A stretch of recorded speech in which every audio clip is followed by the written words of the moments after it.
The roll call. I'm present. Mayor Pro Tem Relkill.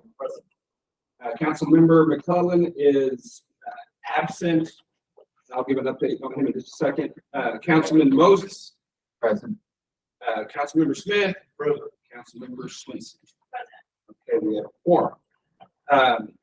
Pastor David Mayer from the Lutheran Church, new in town, is going to give our invitation today. And if you don't mind me done, if you lead us in the Pledge of Allegiance as well. Okay.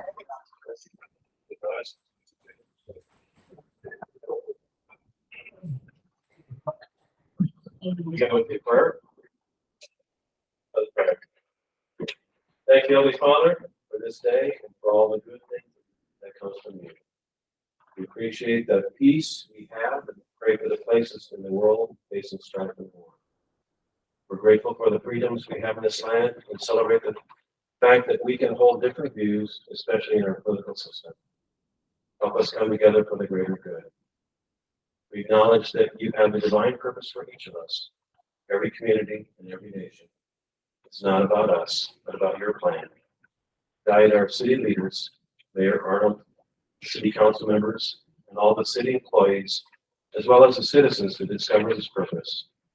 May everything we do as a community reflect the goodness you desire. Grant our council inspiration from the Holy Spirit.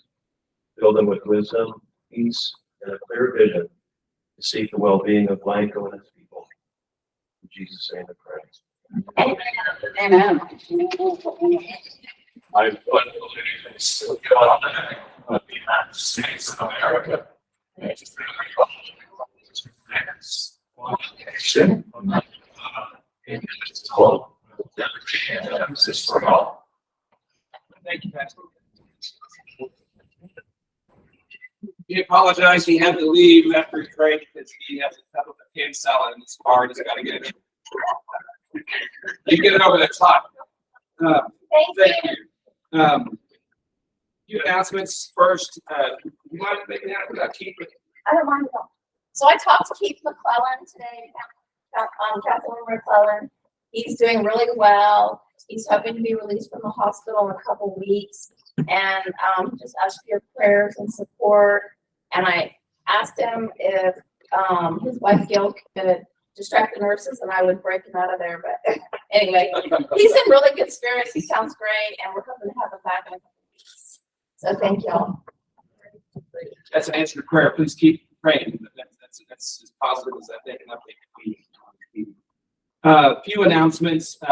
Our emergency water restrictions have been lifted. We're still on stage 2 water restrictions. That restricts outdoor watering with a hose. You have to use a bucket, fill in swimming pools, washing cars, other than the car wash, things like that. So please be mindful of water usage until we get more supply coming our way.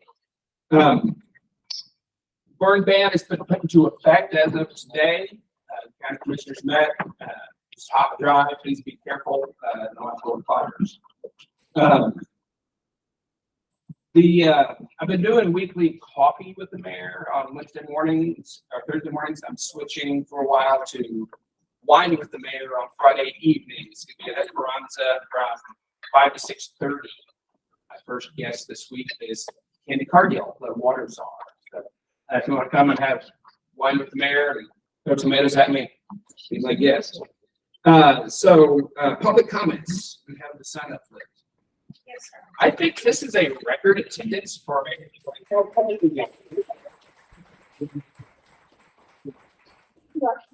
you know, this is how sausage is made. It's not, doesn't always look pretty going into the grinder, but hopefully we'll have something that's really tasty coming out on the other side. So I thank you all for being here.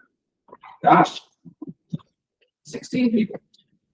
So we are going to have 2 periods of public comment because of the way the meeting lays out. This is budget portion. At the end of this, we're going to adjourn and take a break, and then we're going to come back for the rest of the council meeting. If you want to comment on council meeting stuff and want to wait until that, you can do that. Otherwise, you can comment now. I think we're going to have a second sign-up list as well. Yes, sir. That's correct. Okay. So just so you know how it lays out. First is Kenneth Welch. And I want to declare, because a lot of people are asking me, you do not live in town, right? Okay. Good evening. For those of you that don't know me, I'm Kenneth Welch. I'm not a resident of the city of Blanco. I've never claimed to be a resident of the city of Blanco. I have no vote or any authority in Blanco. However, I live in the county and I do have opinions about the future of our community.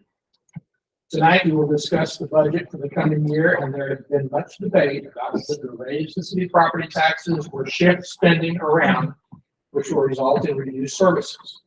Deficit spending should no longer be an option.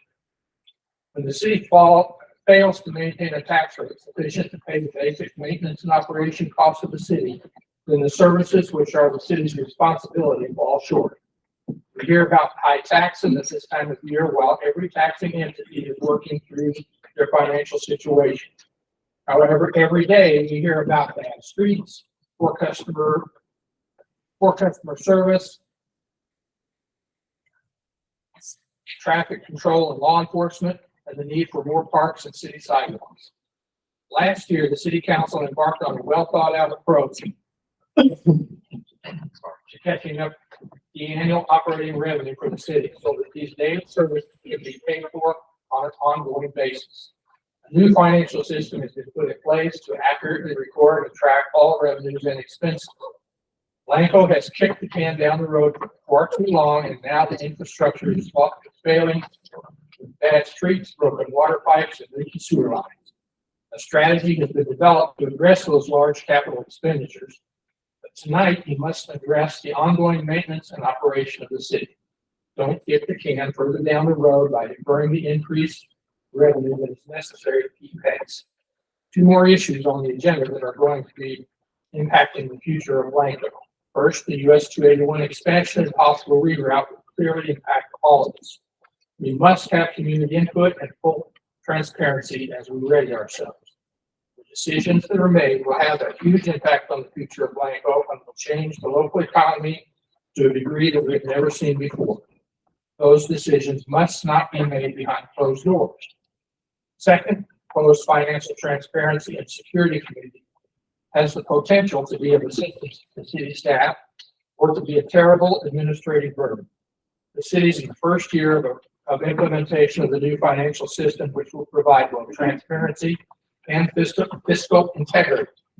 The system will enable the staff to meet all the government accounting rules regarding the revenues and expenses. If you authorize this committee, you should structure it to ensure that it is forward-looking and assists the staff. With the challenges Blanco faces, all of the answers are in front of us. Don't waste time and resources looking back. Thank you, sir. Ms. Ben Jones, you're number 2 on the list. Oh, perfect. He's an old pro at this stuff. He can do a 3-minute speech. Nobody's business. Ben Jones, I know you do live in town. Yes, I am. Good to see you. My name is Betty Jones. I was born here 77 years ago. Woo-hoo. For someone like me, that lives on very tall income, more taxes would make it where I would at times have to change, make a choice between paying my bills, buying food, or medicine. No person, let alone someone who is fighting cancer and has COPD, should be made to make these choices. The three of you that want to raise taxes, please accept and vote for the budget that the mayor has presented. Thank you. Thank you, Ms. Jones. Nancy, no relation Arnold. Right. We've tried to figure out if there's kinfolk we haven't found. And we live in town. And I'd like to think that I'm speaking on behalf of most of Blanco citizens who are either hardworking people or, as many of us are, retired people. We all have our own budgets that we have to go by, and that does not include, and it is city taxes. I think one of the reasons we're in this mess is because past councils have raised the taxes too, only to waste the money on their wants and not the needs of the city. I've seen the proposed balanced budget, and I implore you to vote for it instead of raising our taxes. If you raise taxes, you'll be hurting a lot of people of our elderly population who are on a fixed income. Thank you. Thank you very much. Juan Vargas. Cherry Street, I guess you live in town too. I do live in Blanco. Yeah, looking around here, I know some people and know others. So I guess I'll introduce myself. I've lived in Blanco for over 30+ years. Grew up on a ranch. My dad was a ranch foreman. Went off to college, came back, bought a house here in town, raised my family. Same thing with my older sister. There's 2 or 3 of us that we live here in town. Of course, we're talking about the budget, very well spoken from the both speakers before. At the end of the day, you have a budget before you, for those that are voting to increase the taxes to fill those needs that I guess the community said they need. A lot of respect for the county people that don't live in town, but they do have an opinion. But at the same time, because I growing up here, I realized that we're all one big community. We're supposed to work together. And I've never heard more negative stuff since I lived here, more negative stuff about our city government and people in general. And at the end of the day, we're supposed to work together to find ways to make things happen. We do have a budget. Try to work and balance that budget. Then come next year and ask me to take my money, or come and ask me for more money. I might be okay with that. But at least show me that you can be responsible with what you have. Our properties have gone up. The assessed values have gone up. So that means y'all had more money. School district hasn't raised their rates. Why? Because the people in the county will start crying about that too. When our teachers wanted raises. And I understand that, but we all have a budget once again. But try to live within that means for at least 1 year. Be responsible about that. And I think the people will be behind you. They'll choose to do that. Now, I don't know what the community might want. They might want higher taxes. I don't know. I know that they want certain services. I get that. Once again, 30+ years that my family and I have been living here. We get it. But be responsible for it. Let's see what we can do. Let's talk to the county, see if there's anything that can work with police officers here in town, so we can get them the backup that they want. You know, let's think out of the box. Let's not criticize each other for thinking out of the box. All right? I mean, somebody proposed something, hey, instead of bashing on them, let's work together. Because the place that I grew up is better than where we're at right now. I can tell you that.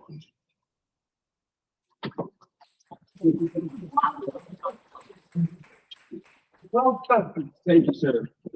Dan Murrah, and I know you're a resident. I'm a resident. That's my sister, please. She's not really not here at all. I got a couple of things I want to remind you of. I know you know this. Everybody in the room knows this. But the inflation on our homes and on properties have increased dramatically. And if anybody's forgotten, it's only been a couple of months since we all had to pay that bill. That's not a tax increase that y'all caused. That just happens. But it's extra money for the city. So to add insult to injury now and raise taxes again, I think would be a drastic mistake. Please don't do that. Mayor, I've seen work pretty hard. Looks like we have something that would work without raising taxes, at least this year. So I agree with Juan. Let's see what we can do with what you've got. Prove to us that you're worthy, and then we'll talk about something next year. Thank you. Good to hear you. Greg Best.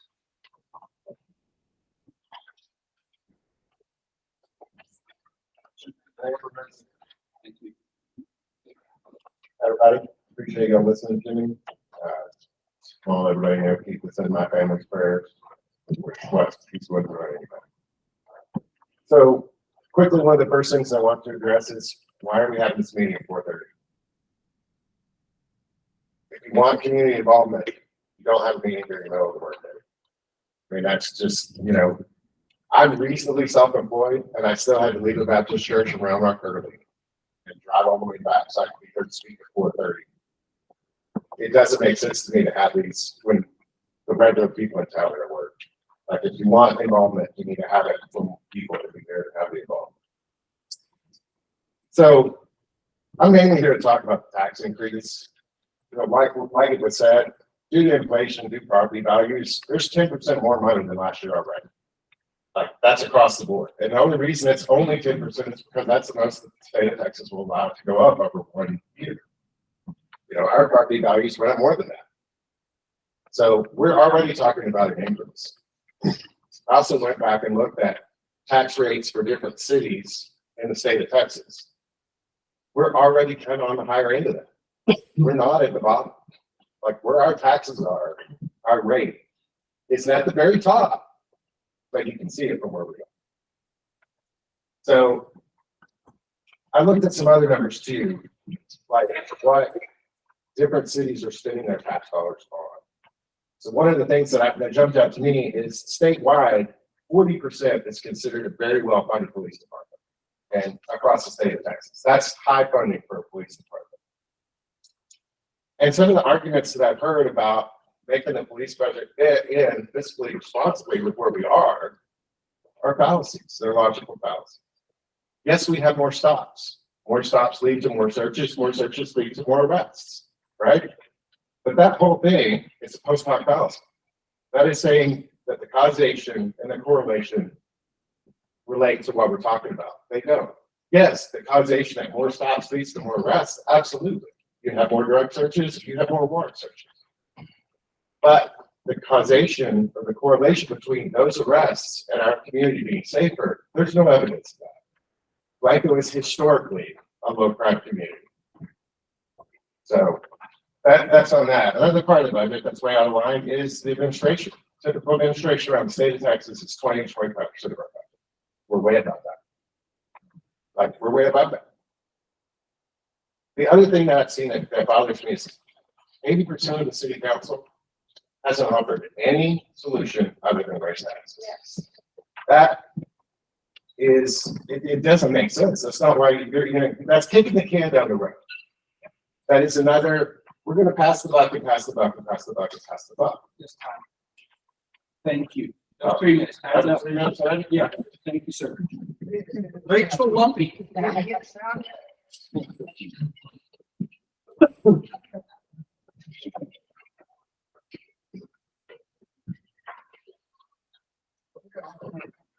Mayor and Council, thank you for allowing me to speak at this time. First, I would like to thank Infomark for proposing to donate a bench next to the new Little Library in Bentonville Park. I really like that the bench will be made of 100% recycled material. I do recommend running this through People Beautiful if it hasn't been done so already. One of the things mentioned over and over again during this past campaign was the unity of our beloved city. This has not been done, and it seems to be getting worse daily. Just because you have differing opinions doesn't mean that you should lash out on social media platforms. We all need to work together and actually listen to each other fully. You, as our city council, should be making decisions based on the citizens, not yourselves. Even if it's something that you disagree with, if the majority of the city agrees with it, go with it. You're elected by the people to represent the people. I appreciate those who have already done this and encourage everyone to start thinking about what is best for our city. I'm very confused on why there are 3 different proposed budgets floating around town right now. After talking with others, it seems that the mayor hasn't fully listened to all the citizens or city staff. Let's work together to create one budget, not 3, and have it available for citizens to review. The police department should not be cut in any way. Chief Rubin has done a fantastic job since coming here in 2020, and we have a great group of officers. They work around the clock to keep our community protected. One of the department's goals is to provide the citizens and visitors of Lango with effective response times. And this is possible with a fully funded and fully staffed police department. And when I say fully staffed, I mean at least 2 officers per shift. It wasn't until recent years that the city had all the financial records in order with actual numbers. This allowed the city to begin planning for the needed infrastructure improvements. A 2-year plan was carefully created to help the city move forward in the right direction away from debt. Kicking things down the road and mandate fixes should be avoided because that's what got us here in the first place. However, it is important to recognize that the people who have previously held office were not for big government or for being wasteful. They were just our community neighbors who did the best they could and were faced with many small town challenges. We can't change what happened in the past, but we can move forward and actually have a continuous budget plan for our town's future. Nobody wants to raise taxes but it is necessary for our city's long-range infrastructure plan and to keep our community running smoothly in general. I understand the 8% increase that was originally proposed is a lot, but this would be the best for the city, and it would keep the city in the black for the first time in years, which is huge. Please think what's best for our city. Thank you. Thank you so much. All right, Neil Lyons. Hello, I don't live in the city. I just moved in February. I've been in the city for a long time. I've been in Blanco County since '95. So, and you've heard me speak before. I've spoken at the last two meetings. I'm a 30-year in law enforcement. And I think it's a bad idea to look at the police budget, especially now because since '95, the crime of Blanco is crazy. And you know, I live up in Narrows Road. There's all kinds of meth cooks out there. And they're all over the city. You know, just recently had 2 Blanconians arrested on federal charges for insurrection. And, you know, all the mass shootings, I mean, it's only a matter of time. So I think this is a bad time to have less police. And, you know, Chief Rubin's doing an excellent job. It would be a huge step backwards for Blanco. And as far as higher taxes, I mean, everything's going up. So, I mean, you gotta change with the time. I mean, that's just a fact of life. You know, I just paid my property taxes and, sorry, I allergies are really bad. I just paid my property taxes and disputed them. And the developer across the river, his property's valued a lot less than mine. And, you know, the tax laws, the rules are geared for the rich people. And, you know, and we're left, you know, having to compensate for that. So, you know, for the first time, like Rachel Lumpy said, for the first time, the city is in the black. And, you know, to undo all that, I mean, yes, it hurts paying higher taxes, but that's back to life. It's not just city taxes, it's county taxes, and taxes. It's not back to life. It is back to life. Hey, let us have their time, let me finish, please. I've been paying school taxes my whole adult life. I don't have children. But, you know, how much money we spend on a football field? I mean, everybody's worried about chickens and potholes when, you know, Blanco's gonna run out of water. Why don't we focus on the real problems? And, you know? That's why we're here. So, you know, yeah, it hurts paying more taxes, but guess what? You know, move somewhere, name somewhere, you're not gonna pay higher taxes. It doesn't exist. Johnson City. So, move to Johnson City. Tax the tourists. You know? Our county, this is our town. But the, you know, the tourists aren't gonna come here when we run out of water. Good. You know, Tax is gonna go to tap water. well, but you know, you're not gonna have, Make it right. you're not gonna have water either. Tax is gonna make it right. No, but, Make it right. 3 minutes? You got about 10 seconds left, so. all right. We will be.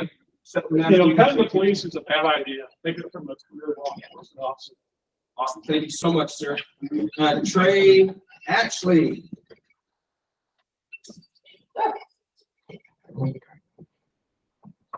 Thank you, Mayor. I live a quarter of a mile outside the city, but my wife. So you're foreigner.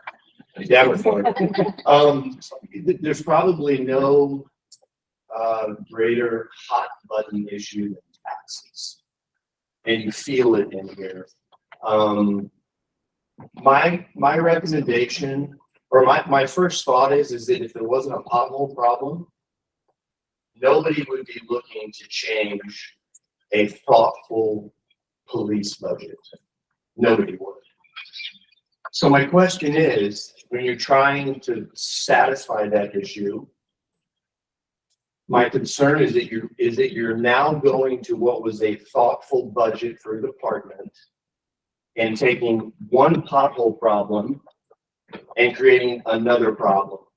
I would be the first to argue if Chief Rubin's budget was fat and if the city was fat with revenue, I would be arguing that would be inappropriate.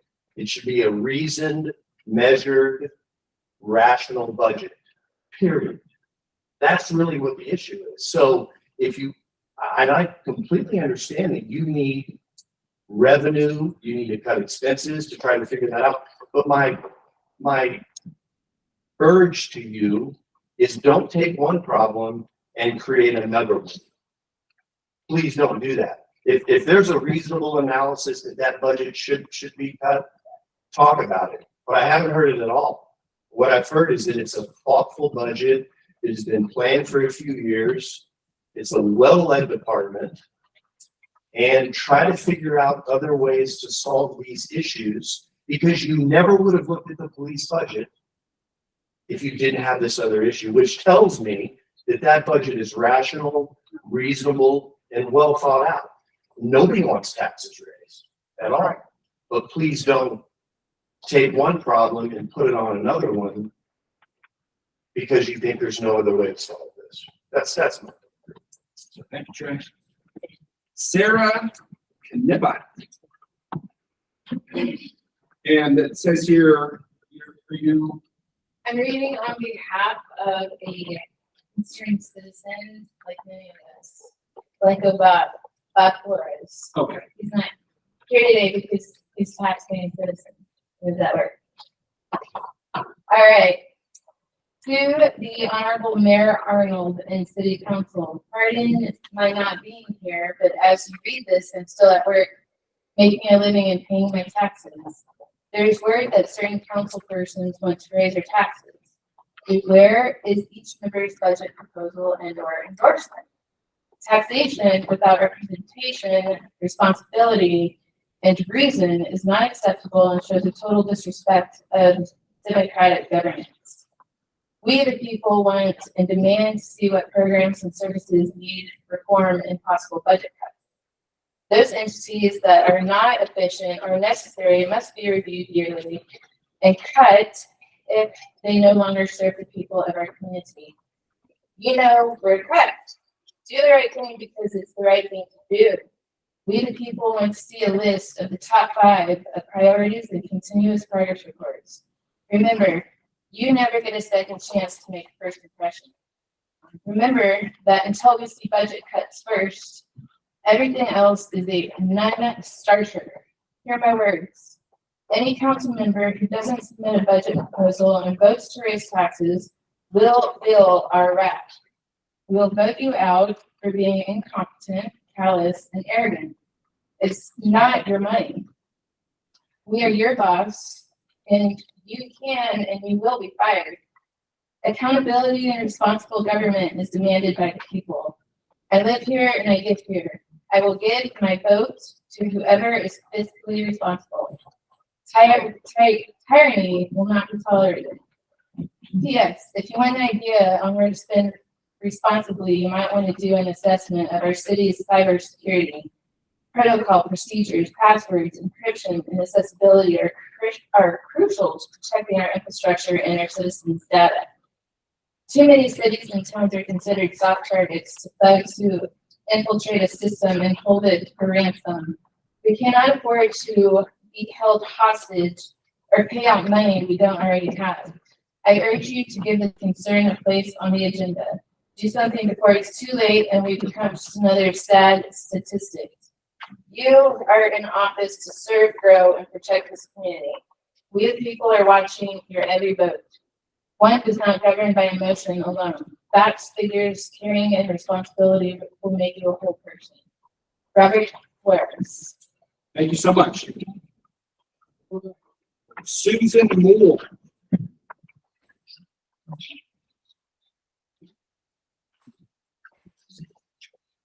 I'm on freelance mental revenue, so my husband was born there. Mayor City Council, I just want to say, please do not defund or decrease our police department. Look all over the United States at the cities that have been in the past. You see major crime, you see a lot of disruption in the cities. We have a stellar police department. It's not perfect. Leave it alone. Concentrate on all the many other broken things that we have in this city. On the other side of that, please don't increase taxes. Many of us live on a fixed income, but our taxes go up. We do without something else. It's just that simple. Thank you, Mayor. I want to thank you for having some input and for speaking out. We've needed that for several years. I thank you. I hope your budget passed. Crystal, this is 5 bucks.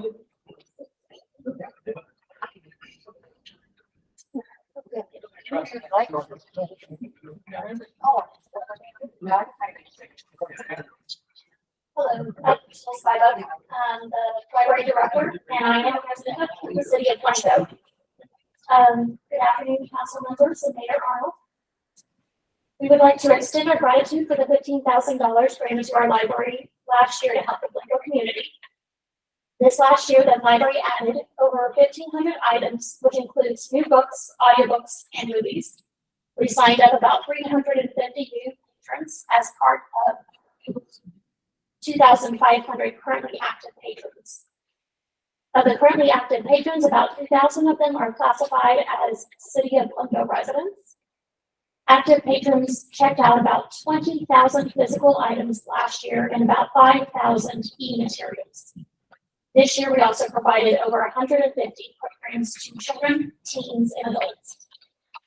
On the service side of helping the City of Blanco residents, this year we upgraded our Wi-Fi access points, hired 3 new employees, added new AV equipment to our small conference room, added a free coffee bar and tea area for relaxation and enjoyment, and continually circulated 8 hotspots to offer Wi-Fi access to those who cannot afford it on their phone.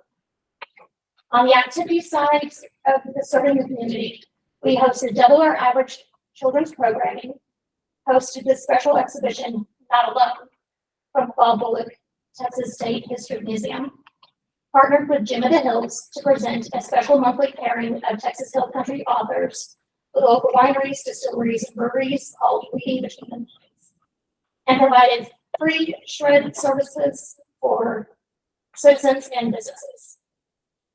In the last month, the Friends of the Blanco Library and Blanco Women's Club installed the first 2 of 6 little free libraries in the city of Blanco.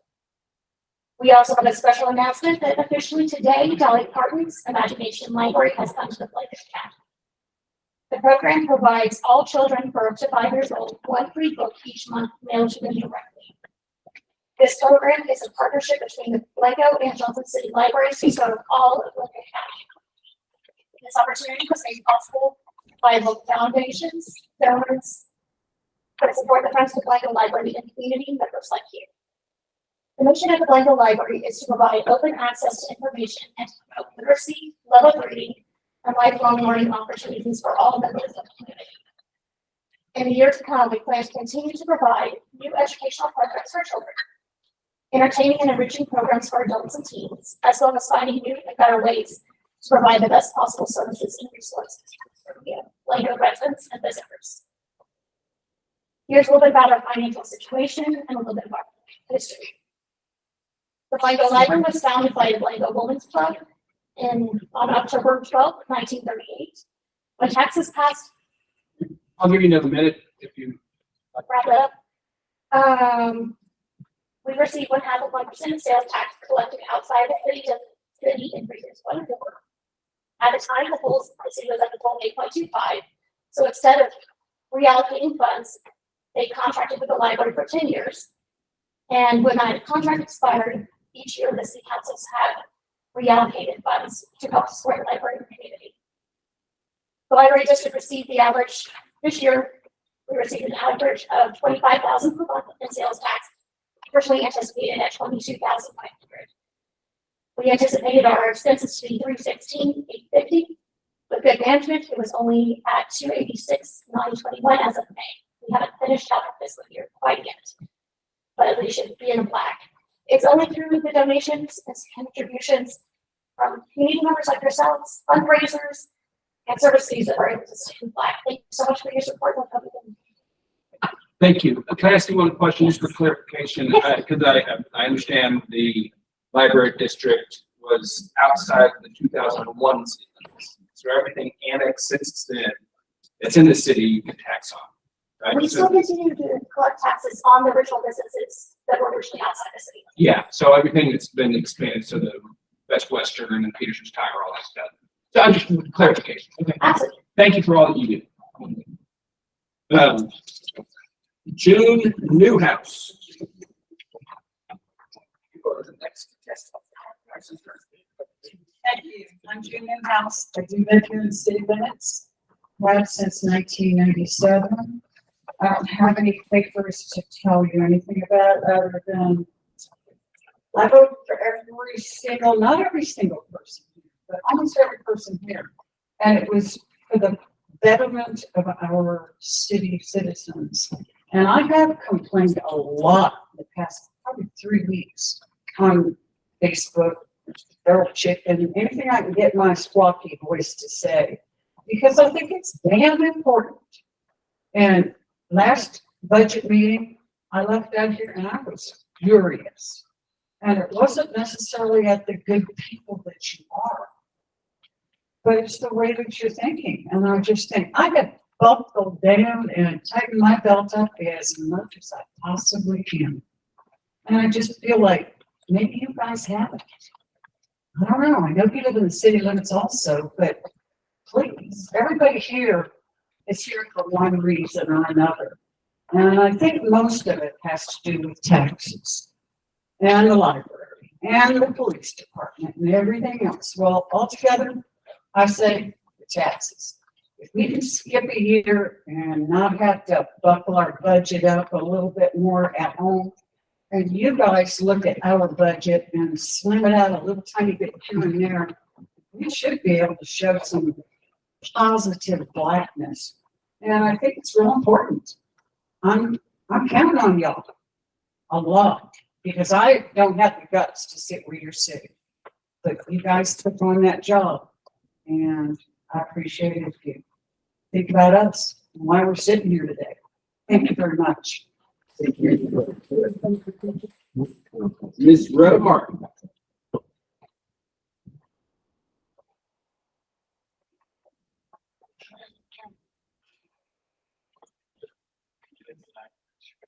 Good evening, Mayor and council people.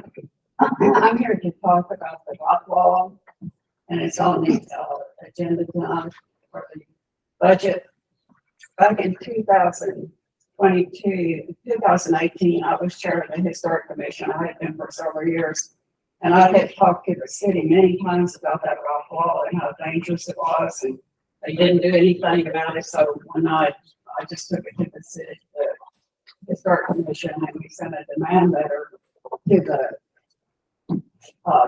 mayor and to the city council demanding that we get an engineer.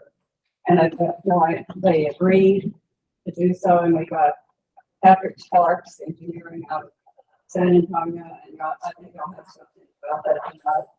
And so he came and we walked with him and he did the assessment, and then the Historic Commission paid for half of that and the city paid for half of it. So this went on and we had to get surveys and everything like that. Went on for a long time. And so there was an agreement in the letter that in accordance with the Blanco Preservation Ordinance, the city shall present a plan to stop the demolition by neglect process.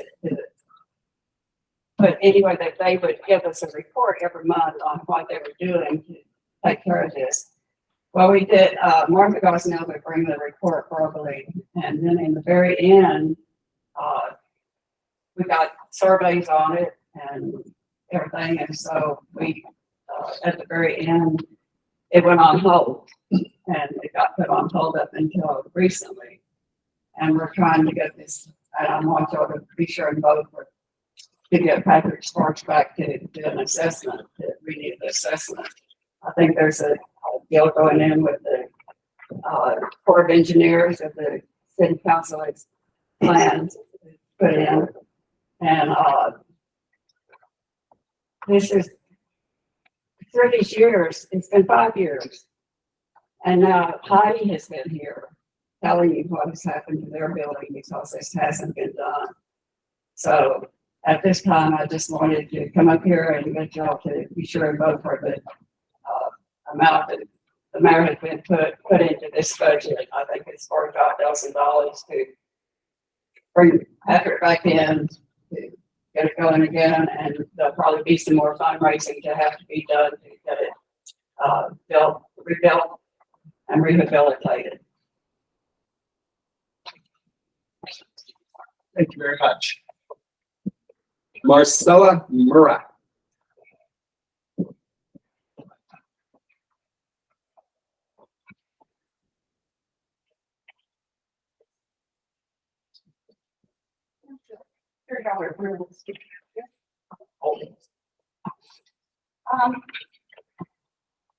I just wanted to say that I make it my business to write to 3 of the city council members who are for a budget and tax increase. In response, I received 2 canned replies to my question, 3 sentences from Mike Smith and Switzer. Councilman Grillkill responded respectfully, showing interest in my request and thoughts, and thanked me for that. That's very important to me. Instead of being blown off like 2 of you did. With regard to the upheaval on social media, problems like that Fire Mayor Richard Ruby mentioned, I have learned just this afternoon and confirmed with Chief Rubin that one of the people who is really stirring the pot with regard to the police budget just coincidentally happens to be named Joanne Wheeler, which is his sister's name. Is that correct? As I told you, yes, that's my sister. Okay, and lastly, some city employees and even a husband of one city employee has been effectively promoting unrest on a page for a candidate that has now been taken down from Facebook. I hope you're aware of that too, Ms. Lumpy. Speakers, on behalf of the police budget increases, I think it's great that you have asked people to say whether they're from Blanco or not. This is really important. Are they taxpayers or not? And lastly, Mayor Mike, I'm looking at your sign, has figured a way to leave the library 15K alone. The police line item funds as they are, but yet people are still saying it's going to be funded and that's being taken out of your budget, which is totally incorrect. Where can you leave it? You have to leave it. It's all over here. Thank you. Or absolutely. And it'll be a presentation and advice questions line by line. Diana Gonzalez. And I know you're not from here, but you were PEC, so it's okay. Correct. Stick to the chair. It's okay. Thank you so much. Good afternoon, Mayor, Council, staff, and Blanco citizens. I work at PEC. My name is Diana Gonzalez. I'm the public affairs rep at the cooperative. PEC, of course, is for Mass Electric Cooperative. But we're very proud to share that we're joining our members and communities in celebrating our 85th anniversary of the electrification of the Texas Hill Country. PEC was officially incorporated on May 19, 1938, and on September 27, 1938, we received a $1.3 million loan from the REA, which is the Rural Electrification Administration, to build our first 1,800 miles of line. We connected our first 422 members at our Bertram substation on October 27, 1930. So PEC was created by Hill Country Texans along with then Congressman Lyndon B. Johnson to provide safe, reliable, and low-cost power to our communities, and we have always stayed focused on that mission. LBJ once said, "Of all the things I have done, nothing has given me as much satisfaction as bringing power to the Hill Country of Texas." So over the past 85 years, PEC has grown to become the largest electric cooperative in the U.S., serving more than 1 million Central Texans in some of the nation's largest or fastest growing counties. In fact, some of you may know this, but we serve all as part of 24 counties and 45 franchise cities, including your community. We're planning various events and activities to celebrate our 85th, including birthday parties with seniors also turning for 85. And we're asking members who might have historical items like photos and stories to share, then with us for our co-op events. Our rich history includes being rooted in 7 cooperative principles, focused on a democratic process where every member is encouraged to be involved in the business of our cooperative. One of the cooperative principles is concern for the community, which focuses on member needs because co-ops work for the sustainable development of our communities. In 2006, we launched our Power of Change program, which to date has provided more than $575 in community grants and support for nonprofits across the Texas Hill Country. In fact, I'm also happy to share that the Friends of the Blanco State Park here in Blanco were recently awarded a $4,500 community grant from PDC. The funds they applied for will establish solar power for the wildlife viewing area building at the park, which in turn will add a watering feature using a rainwater collection system as well as provide power for fans in the building. So I want to thank you if you are already participating in Power of Change, where your electric bill is rounded up and funds collectively support worthy nonprofit projects, or please do contact me if you want to sign up. And I'll just wrap up by saying that I would like to say that we deliver more than just electricity. We're very proud to support the wonderful communities we serve. And finally, I just want to say that we are very proud of our 85 years of powerful memories with our members and look forward to serving you as many more. Thank you so much. Thank you. One more. Andrew Forsberg. Good afternoon, Mayor, Council. I didn't prepare anything, to be quite honest, looking over the budget on the computer just for literally about an hour before I came here. It's hard to really know where to set your opinion on something when that's the first time you've actually ever seen a budget and living here almost 18 years. Transparency is huge. That's a lot easier way to make a decision. I deal with estimates and budgets all day long. And in those budgets, regardless of the amount of line items we have contingency budgets in all of those. That doesn't mean we just, we have extra money, let's just start spending. What that usually does, we reflect savings back to the client, or we hold it for a rainy day and use it for something else that's more important. Another thing that I like to say that's refreshing is that we actually have a local on the city council. It's been here a long time. We have a newly local that's here. He's obviously pretty invested in the town, has a lot of businesses and dealings before we decide to run for mayor. We have the newest local, and then we have fill-ins that like to vacation here and make decisions for our city. And people that don't live in the city, no offense, but use other people's addresses. This is important, and it is important that citizens that live in town have this say, and not people on Narrows. I have property in Narrows as well. My legal address is here, and I live here since 2016 in town. I didn't have an opinion when I head out there. I talked to most people, gave my counsel, gave my support, thought on things. It's not my business to me they're saying anything, whether it affects me or not. But I did have businesses locally, so I did feel I needed to do something. As I moved locally, I've been more actively involved. The biggest thing we need to look at is not cutting the police budget or cutting this or that. We need to have the transparency.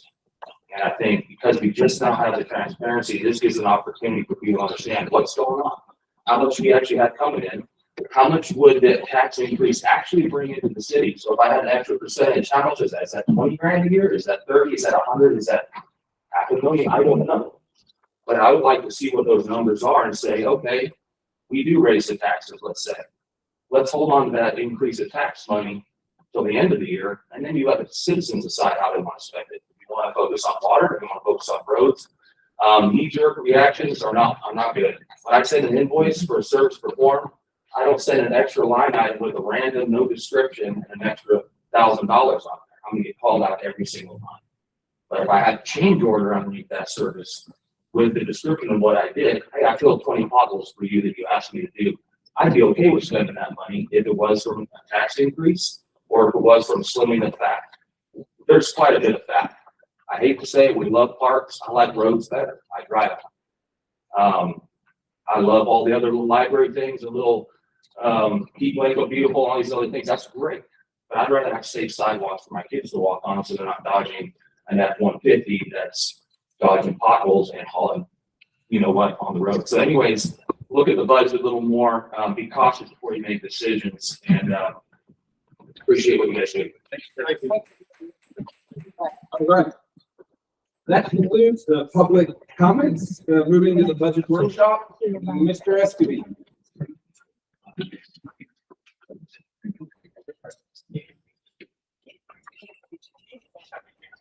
I'll try to keep this, brief, at my end.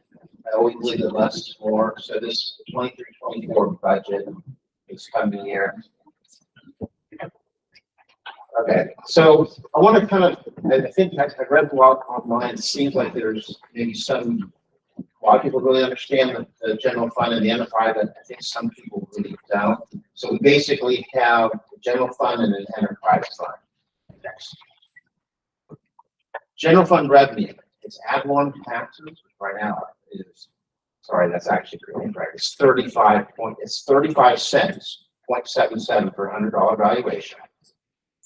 And then the sales tax that we get is 1.5%, 1.5 cents. And then we also get interest and tax class. So that's your general fund. That general fund does not include your enterprise fund. Your enterprise fund then, the revenues and responsibilities are water, sewer, garbage, and also interest from the tax class. That includes your water fees, your sewer, and your garbage fees. But the garbage fees are really just a pass through because we actually have a garbage company that takes care of it, not the city. So I want to give you kind of a general fund comparison. There's been a lot of talk about the taxes and what different cities have versus us. Like I said, 35 cents, 0.77 dollar valuation. And there is at 48 cents. Johnson City, which is our closest comparison, is right at what we are at 35.69. Plano is 52 cents, 0.5. Marble Falls is 59 cents, almost 60. Vernon is almost 53, and Hondo is at 43 cents over $100 valuation. Next.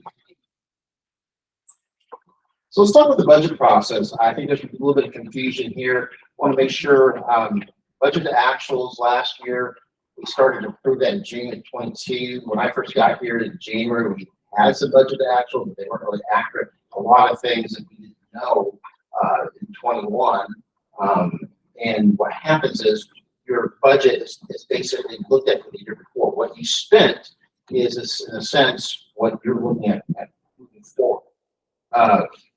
So budget actual are not really used in the 21-22 budget. The 22-23 budget, we didn't book a balanced budget. So we basically had a deficit of about $125,000 in the general fund and about $300,000 or about $350,000 in your enterprise fund. This proposed. So I also want to explain. There is one budget, and that's the city administrator's budget that the council reviews, tweaks, looks at, and any changes to that, you go line item by line item. So if we're talking about other budgets that are floating around, what we take that budget that we've been seeing the last 2 or 3 meetings, and we would just change each line item. Okay? So the proposed city administrative budget for 23-24 would accomplish a $50,000 budget surplus in both the general fund and enterprise funds. I think we talked about that. You're looking at a 5% increase in your ad valorem. And we're gonna talk a little bit more about what the enterprise increase would have to be to accomplish that. We'll get to that in a little bit. We did a presentation that's kind of going to go over that. General fund balance. I want to be real clear with everybody. We have a fund balance right now, $250,000, which is above and beyond. I mean, that's basically your rainy day fund, and you have about $500,000 in the enterprise. So we do actually have to either raise revenues or lower expenses. I mean, that's pretty simple. We need to do that in order to keep the budget solid and safe. So the goal for the 24-25 budget, which will be the next year, is to continue adding to the fund balance, maybe $100,000 every year. So we'll probably talk about this a little bit more later, but what we're really working on trying to do is having a fund balance of about 120 days, and that's the goal the next 3 to 5 years of 120 days. So that means that if there's nobody that came in at all. You actually have 120 days of operating budget for both general fund and enterprise. The reason for that is because in order to actually have cheap funding, which means to be able to borrow for things that you need, certificates of obligation, those sort of things, the more money you actually have in reserves, I bet it gradually we call that a bond rate. So we've been advised both by our auditor and by our financial advisor that 120 days. So budgeting process and important dates. Next, we have a presentation from Mojo Armstrong. He is the CMAC chair. It's in regards to possible utility rate increases and discussing other things as per the CIP or capital improvements, and to go over some of those items. Then after that, Mayor Arnold will present an alternative budget from the working budget. After all the revisions, suggestions, and tweaks to the working budget are made, the city administrator will file the budget with the city secretary by July 13th.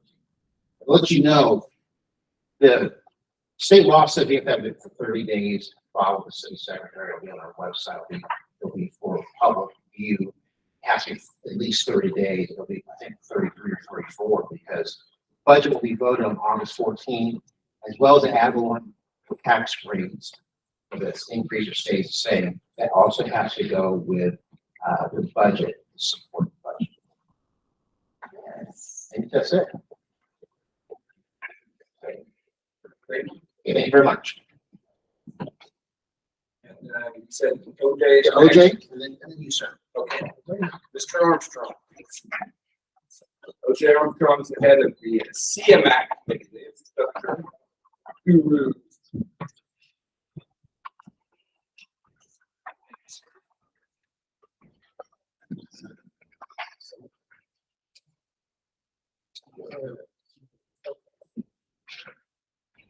Okay, again, my name is OJ Armstrong, I'm the chair for the SNAC, which is Construction and Asset Management.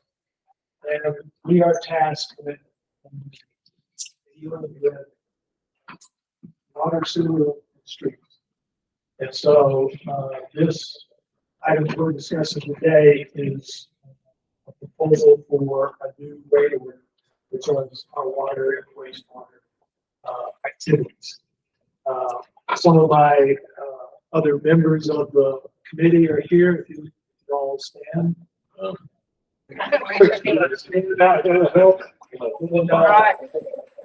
Talk to the parents that I met, and Franklin Blanc is on our committee as well. So what I'd like to talk about is we've got 3 items I would like to discuss. One's the new rate order for water and wastewater. The second is inspection and some testing to help narrow the speculative costs that we used for the benchmark project for doing the streets, sewer, and water, because we need some data that'll help us fix up the engineer's estimates, because he's got a lot of factors that he can't account for. So we'll be asking for that. And then the other would be authorization from the council to explore the viable meter replacement project. Water meters in the city, because of the nature of the meters we have, they are metal components, they're mechanical, and with our hard water, it doesn't take long for them to become inaccurate, slow moving, or don't move at all. So these are totally electronic, and should be able to create a program that is funded purely from savings and from additional revenue. Now we need the right amounts. And the life of these particular meters is 20 years all the way. So, And that would also save some manpower for rather than do other stuff because they don't have to go around and read them. absolutely. Plus, it gives us immediate response to it, because we have pressure sensors as well that would notice a leak. You'd say we need to go take a look at it, and there's now technology to help isolate all of those and get those out. So it's a little bit easier. It basically takes 5 days, 5 men to read the current meter system. 3 days, 5 men, 1 day for readings. And then the accuracy of that is the nature of the reading. So it is something that we should look at. The other thing is that the enterprise fund should be self-sufficient. Needs to cover operating expenses, needs to build reserves for maintenance and repairs, and needs to be in conjunction. So we are always moving. The main reason for that is that 31% of our total enterprise budget is variable expenses. Variable expenses, power, chemicals, cost for treatment of water out of Canyon Lake, cost for water rights. All of those change annually. And it appears we have been moving those numbers up as we get those numbers in from those things. So when you have a 31% variable, you need to be looking at that often so we can make corrections to keep the enterprise fund solid. So we'll hop over and take a look at the first page that we have here. And basically this is just a summary of the number of users. And basically you can see that the average use is about 4,400 gallons, which is about 72% of the entire customers. The rest are, and this includes in city and outside city limits. We provide service outside the city. To some on your contract basis. And we're going to address that issue as well. The other is that 5% of the users use 45% of it. And you can see the list that's on here. It's Auto Ventures, it's 42 on 32. Partners, Lazy One, Red Fix Plan. So what we've done is we've taken a look at the next page. That is the existing, the top one is the existing rate order. And then on the second, and then the next one down is the proposed rate order. We've gone through a couple of iterations of this. But basically, what we're doing differently is that we're using availability. All of these rate orders are based on information from the PUC guidelines on how to structure water and wastewater rates in cities and private buildings. And so we have adopted that, and some of the methodologies, but we had to tweak it a little bit because we have unusual circumstances in the city with regards to being outside the city, whether or not they're part of taxes, whether or not they don't pay taxes. And so that's part of what we were regulating around. And then the other is that this availability fee is very straightforward in that based on the size of the meter, the availability fee is all about how much water can you pull out when you open up your meter. And so these are multiples that are industry standards. We set the rate order to be 5/8 as our standard meter. That's the bulk of the meters we have.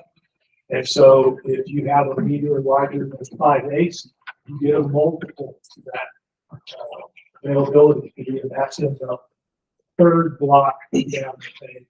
You can see those numbers that exist there. And you can see that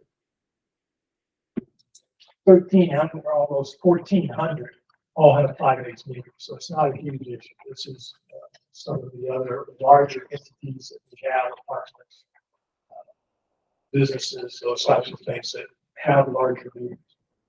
The next block is, we started looking at this and said, well, we need parity outside the city. Parity means that our water plant, we sold bonds to produce water. Any of those expenses that we have in there, in terms of principal and interest on an annual basis, need to be shared proportionally to the amount of water that people outside the city use. And so if you look at the last chart, basically, they account for 15% of the water used. And so what we then looked at and said, okay, for 2023, we have a principal payment on our bonds for the water plants of $115,000 and interest expense of $72,682, which means we have a total of about $187 for the year. We divided that by 12, number of meters outside the city divided by 150. That means they get an additional $16.12 added to the water available.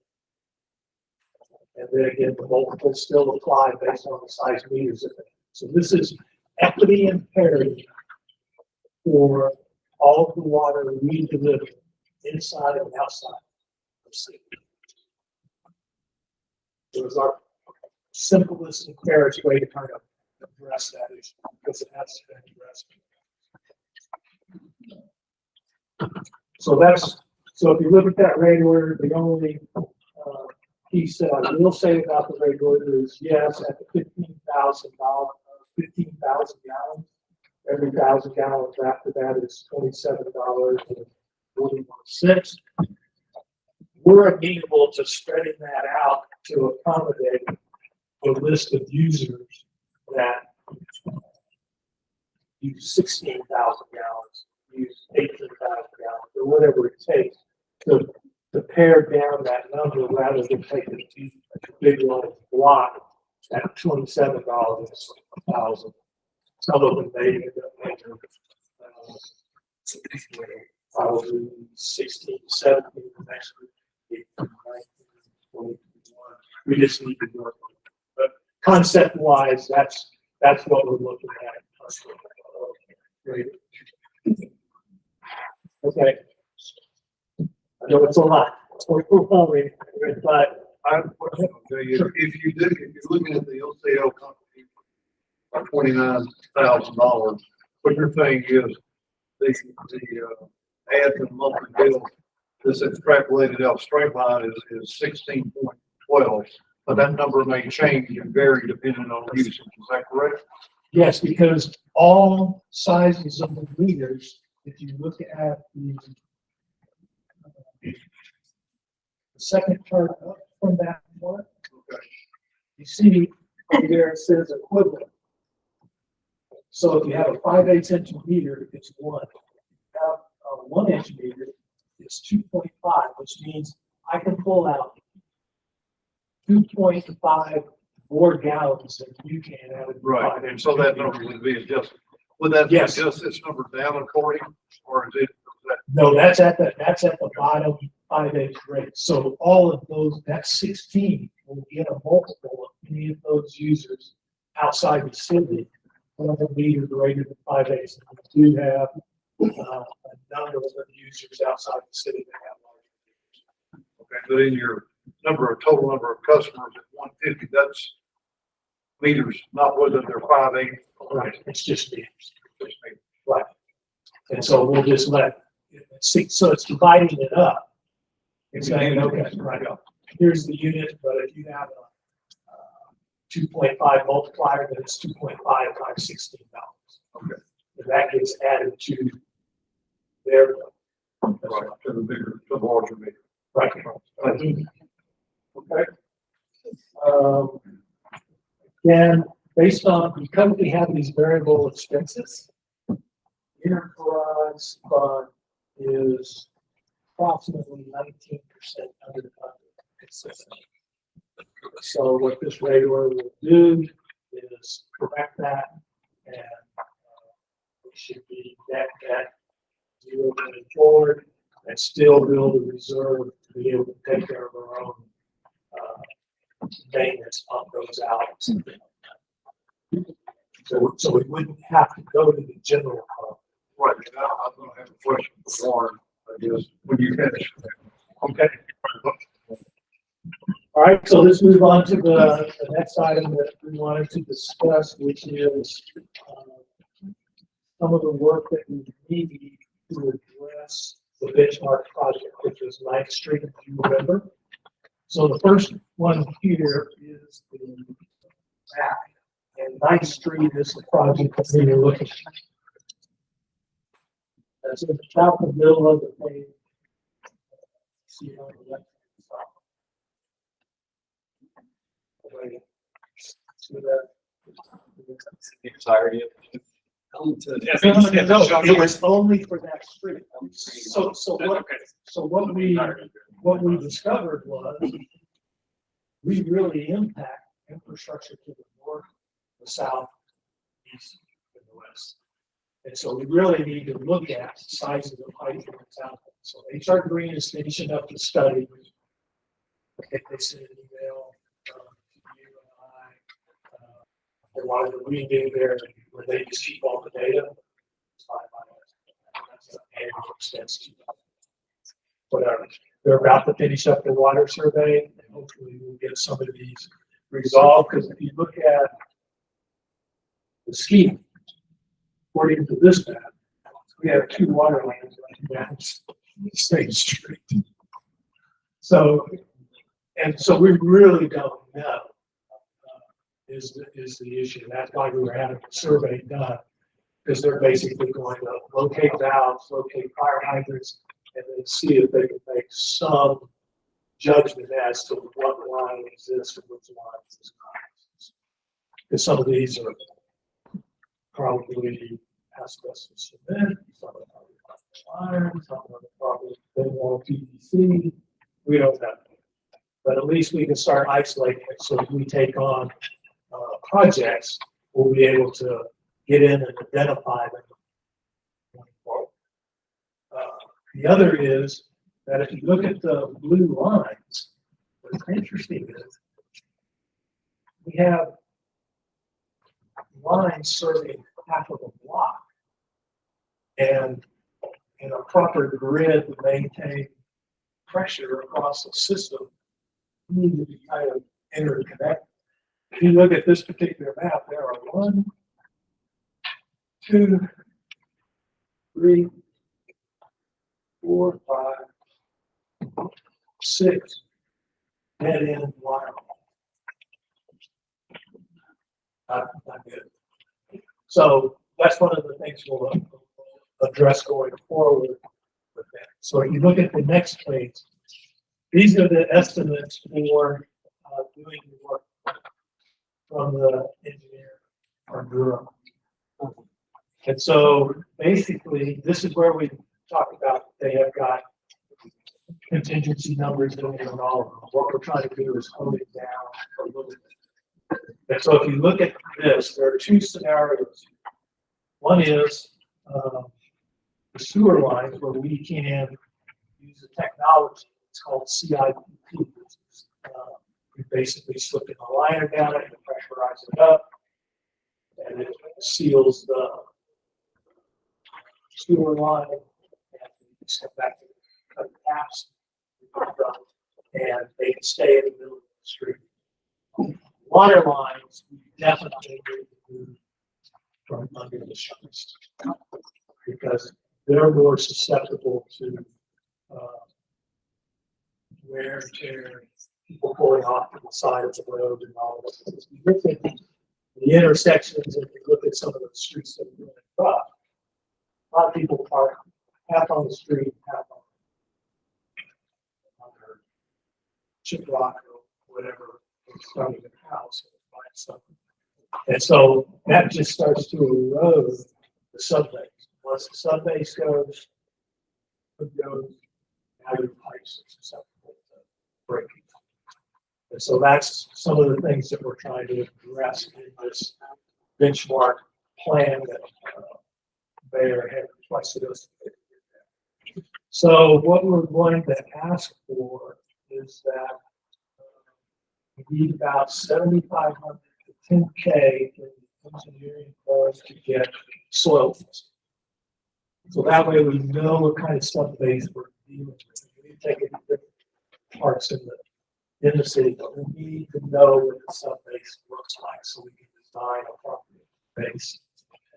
The second is that we need to televise some of the sewer lines, because these are 50, 60-year-old vitrified clay pipe, to show you how old the technology is. 5-foot segments, and they're just joints. And so they degrade over time as they become soft. And so what we're looking at is it viable that we can do a CIP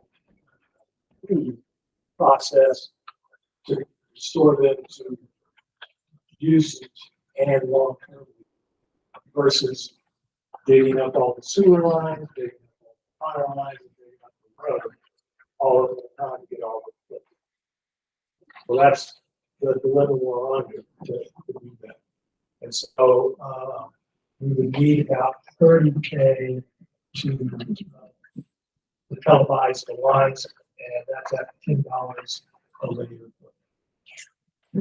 So we'd be looking at, 30, and so we probably ask about $40,000 to the engineering to get code so we can take out this contingency numbers out of the estimates that are in the rest. The other set of estimates, that's where they're replacing the sewer line. And if you look at that number compared to what it is to the CIP, that is a significant saving.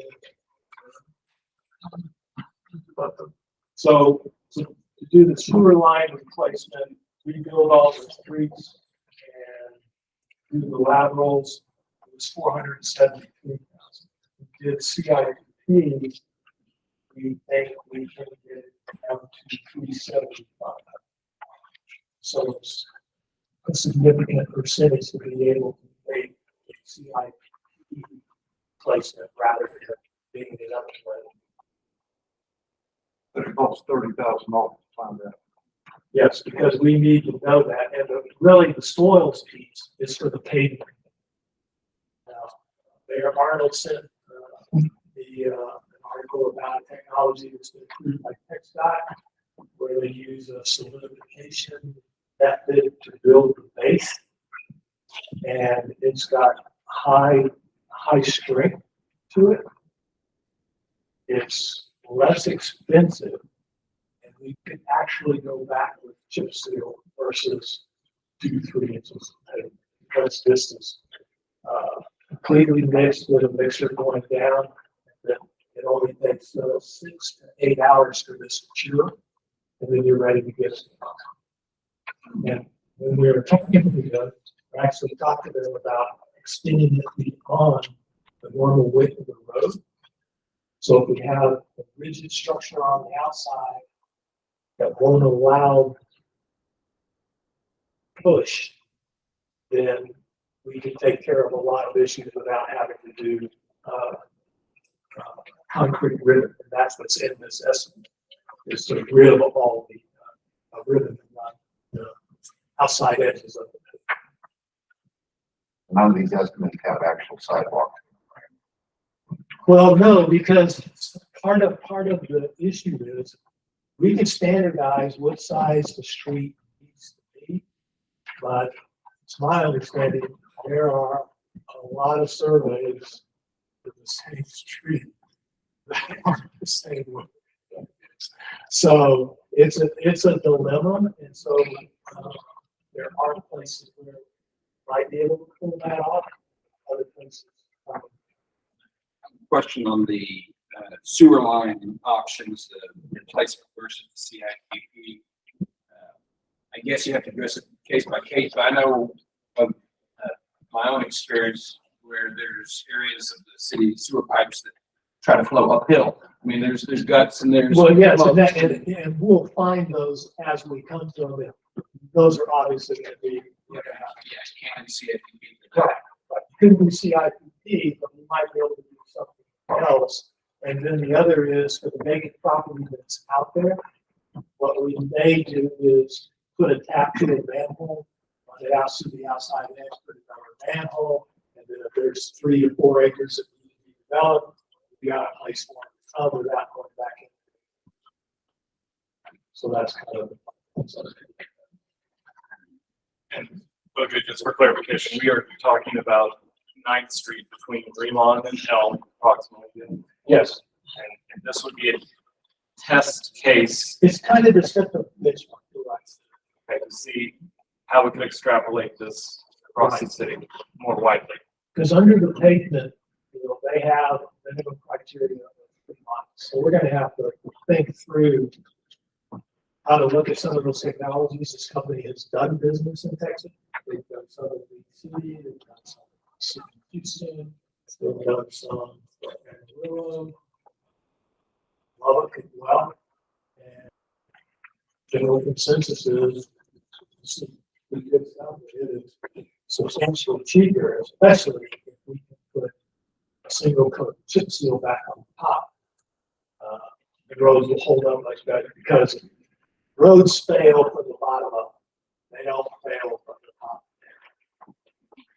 Once the subbasin's gone, checkerboard starts, spinning tires throw out the checkerboard. Now you get a limestone pocket. So the best case scenario is you can realign the sewage lines, leave them in place. Yep. Use this product that I'm not familiar with that the mayor has discovered, correct? And then move the actual water lines outside. Right? Because if you go in and try to move sewer lines are laid on grade. So this is takes time, right? Because you got to lay grade, cut grade, you got to lay pipe, sand fill. With a water line, pull it out, move it over here, and go. Because we have ditches. That would be the other thing that we would then explore is to make sure that we are moving water off of the roadway, not pushing water on.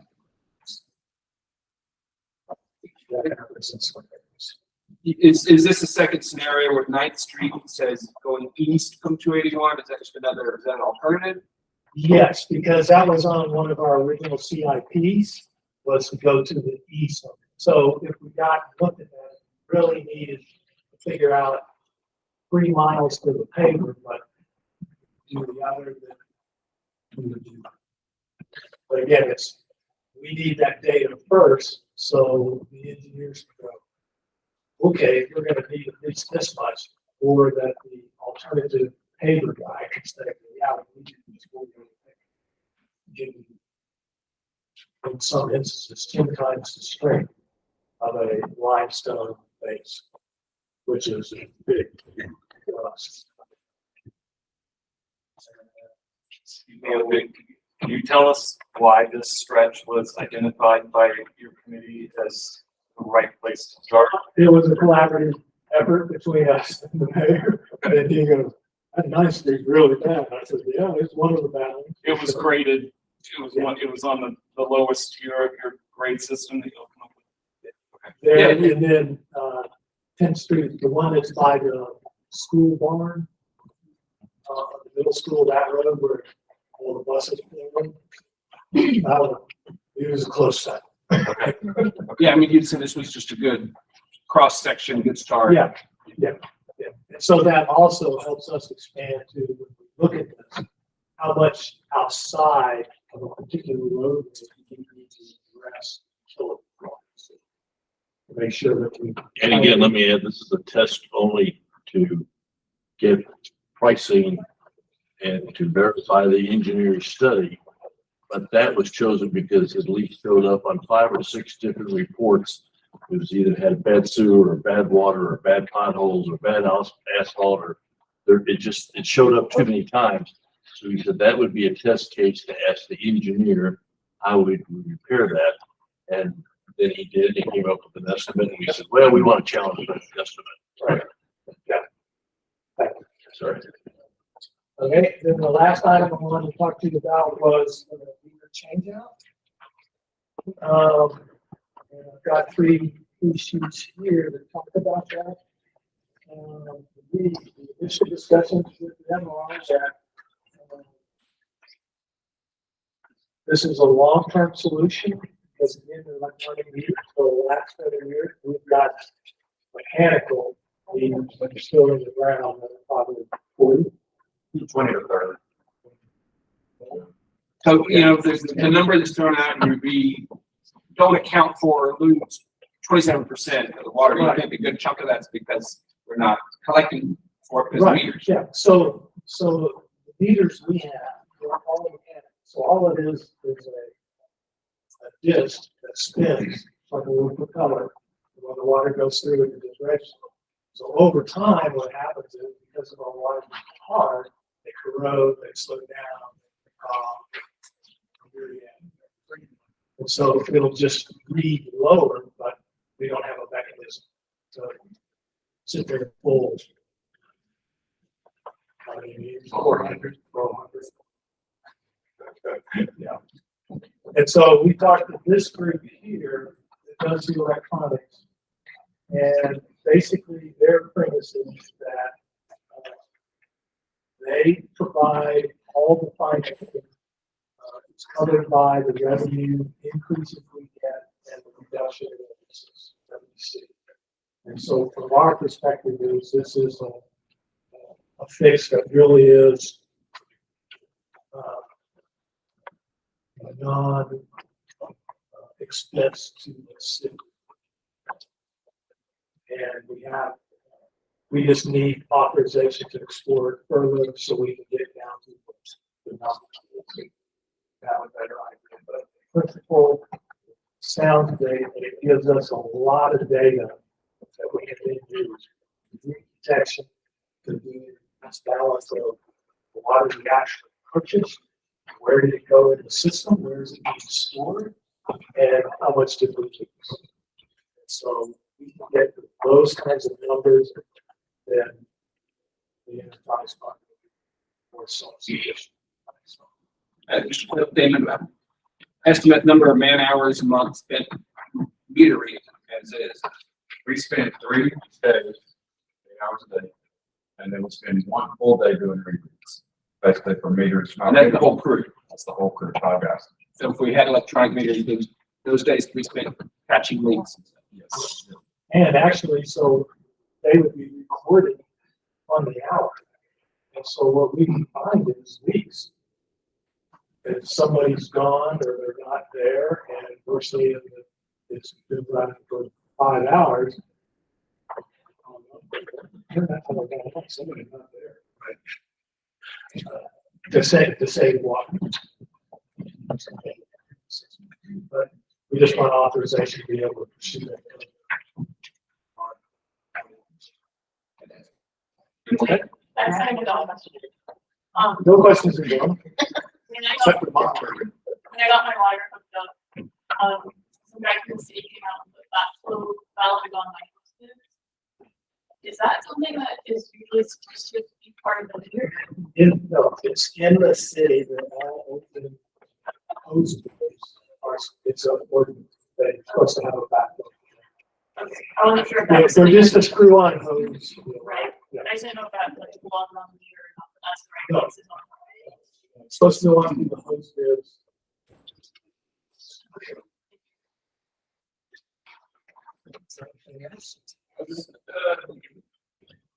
Just, there's 2 asks from us, right, correct? 40,000, perhaps, for a study.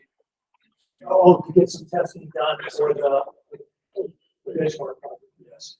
and also some motion from council at a future date to move forward with exploration of with the meter company. Yes.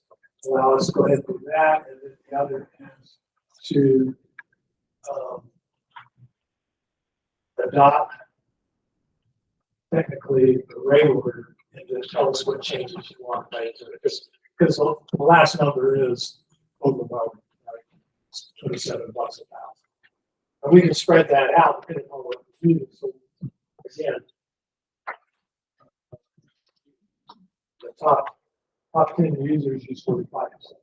So they're gonna be in that upper range. Thank you so much. All right, thank you. Thanks.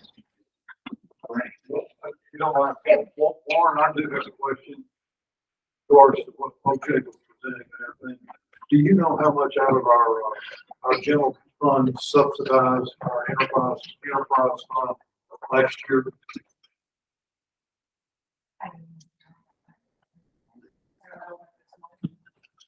You don't have to take a picture right now, so no one like that. Okay, that's okay. And the other thing, the rate order is okay, is that available? It looks like. Not yet. But would you, can you please put it on the website?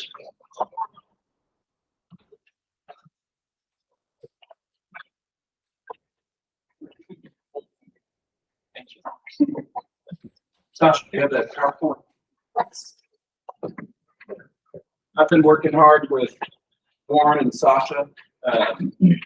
She's been hard coding the numbers into the budget worksheet and highlighting them. And so if there's specific questions, she can dig straight into the document. We could dig into that. So the budget scenario I've put together, the big picture does not cut existing staffing levels or services, including at the police department. It adds a fully equipped two-person maintenance crew to fill all the potholes and road repairs on an ongoing basis to mow and maintain parks and rights of way and repair and maintain city buildings. So if you've ever taken a look, walked around this building, the trim, they do stuff like that. Sets aside $45,000 urgently needed for the Town Creek retaining wall repair. Continues the city's $15,000 annual allotment to the library and balances the budget, in fact, with a small surplus, and does not raise taxes.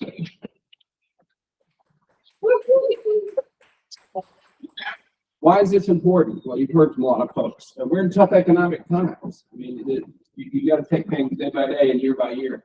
We have rising inflation. That's in a study of economics. It's called the invisible tax. That's what it is. The government, federal level, spends more money they've got, they print more, and everything's worth less. It costs more. It's an invisible tax we have. We have rising interest rates, and as we've seen, we have a likely imminent rate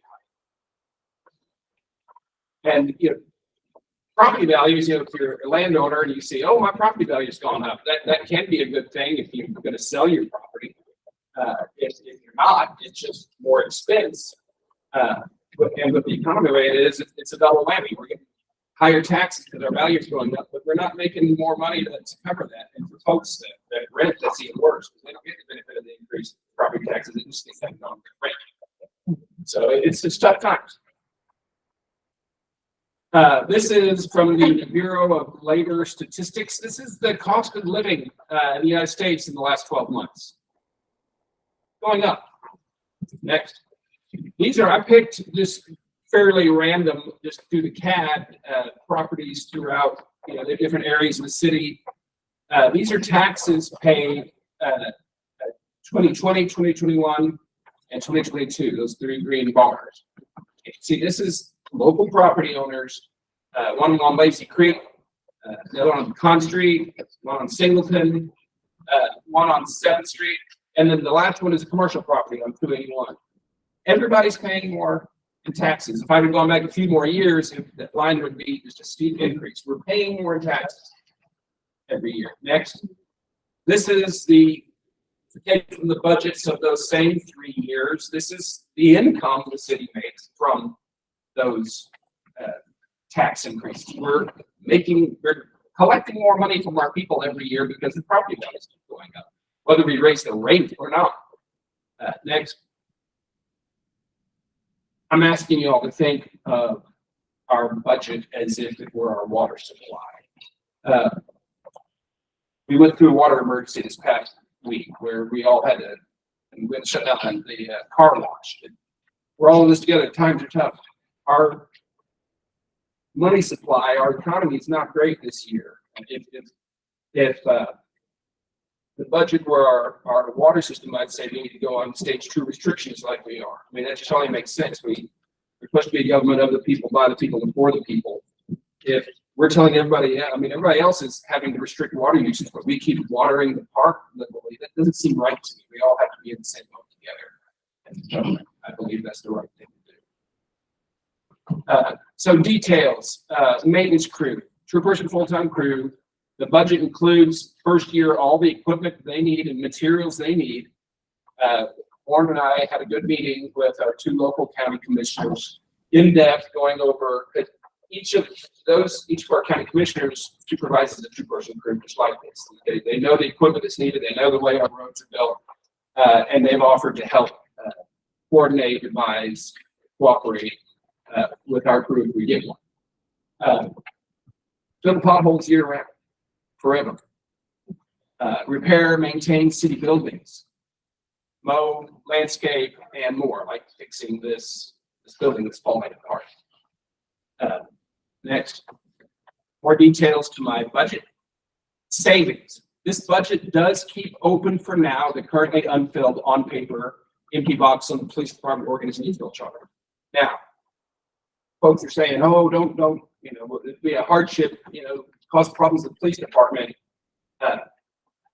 I don't understand how that's possible. It's exactly what it is this year. Let's just continue it next year. In fact, even without filling that spot, our patrol presence will increase. We have 2 officers that are coming out of training that are going to be on the street. So if we were safe this year, if they're functioning good this year, they're going to function the same next year. In fact, even more, because we're going to have more patrol presence. If we're safe last year, we'll be safe next year without filling that empty spot at this time because times are tough.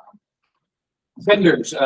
Been able to work with city attorney, city engineer, even Infomark has offered some savings ideas, better terms plus better internal controls. So I'm going to mention, for example, the city engineer, not to pick on them, but the fact is their budget to actual last year was the most out of whack of any line item on our budget by a significant factor. Notice that our bureau representative is not here tonight. You might not have noticed the fact that he's always been here before, but never says a word, and we're paying $450 a pop for every meeting he comes to, including CMAC meetings. We asked, I've asked RJ, would it be a hardship if he wasn't there? Would it be a hardship if he's not here? They need to be here. We can have them on call or they can come, but just by not doing that, we're saving about $10,000 a year. It's a lot of things. So we put in a control for task order system. I had wanted an engineering glance at the fire department building the other day, and I asked them, what would that cost us?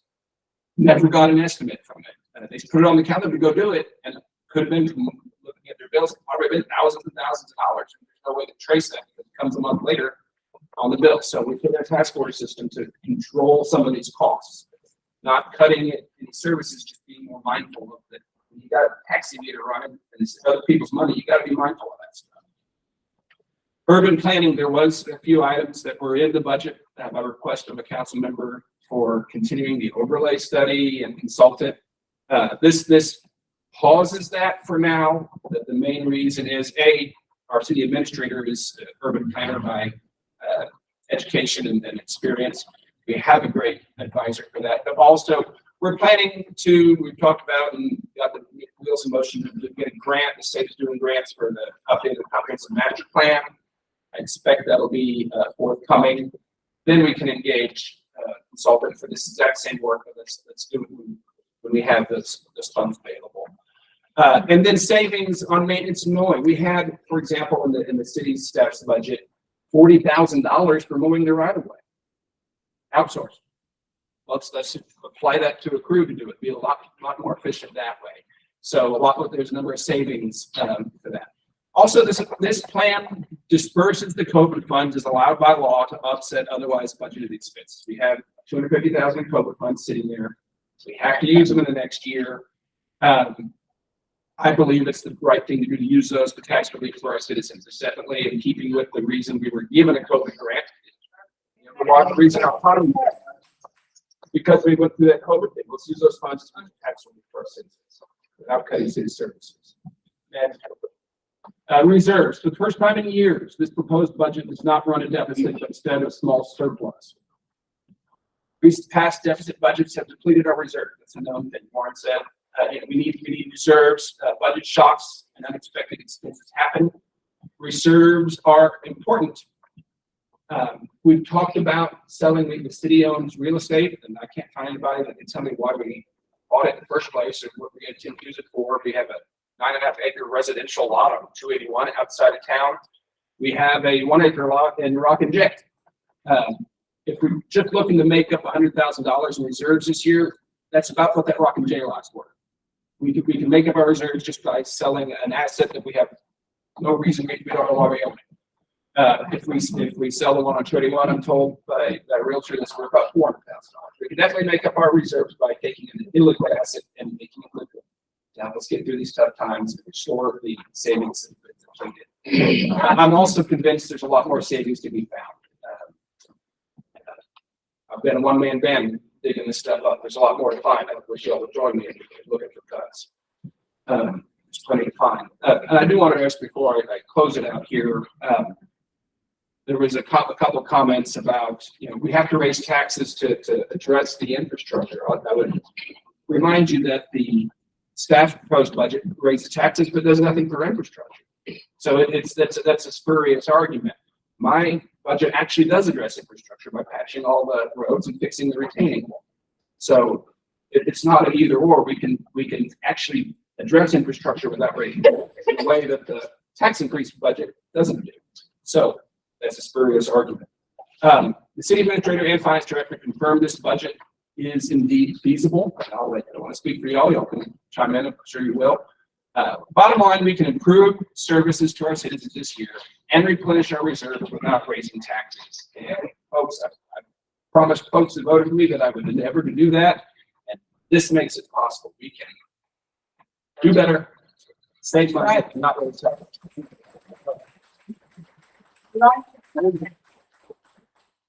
So if you have questions, Sasha can call it up on the screen. It's the exact same budget. There's line items that have been tweaked that are highlighted. That's what I proposed. Mr. Mayor, may I? Yes, sir. So Warren, this is a budget that if we were to choose this, you guys feel like you fall within the boundaries of this budget? We didn't fall within the boundaries of this year's budget. Okay, so are you asking what the mayor proposed budget? Yes, sir. If we were to vote for this, it's something that you can make up. I think there's some issues with it, which let's take a look. Let's actually go to the lines, and put it in green. Okay. So what you're asking for legal fees, a reduction from 30 to 15. It was distributed across enterprise funds, so it's based on what we had talked about. Right. So part of the issue here is this. Maybe it can work, maybe it can't. Really don't like having a budget that's so tight that anything happens. If there's anything that the attorney needs to research, suit, something like that, that cuts it really tight. So I would say that actually is an issue. Professional fees. That's our Durham. Okay, same idea. I mean, there seems to be, I'm gonna say it's a little wishful thinking on those two items. Well, Ordura, what you did took last year's actual and made it this year's budget. That had also included the lift station and the water plant. It won't even be a factor next year. So those cuts are immaterial. So from the experience of dealing with budgets, from my experience, there's always issues of trying to keep something under budget. If we have a little bit more wiggle room, we actually can have one thing you don't want to do is you don't want to say, this is exactly what we're going to spend, this is exactly what we're going to spend, because things happen. That's why you have to have, I'm gonna be honest, that's why you have a little bit of fluff in these budgets. It's the overall item, the end, that really matters, and not necessarily every single item. And the reason why is because you have to have revenues that exceed expenses. That's what this whole thing does at the end. To go through each one and say, is this exactly what you're gonna spend? I don't know where exactly gonna spend that. So while it may be workable, I would not necessarily say this makes us comfortable. I think there's a lot of wishful thinking.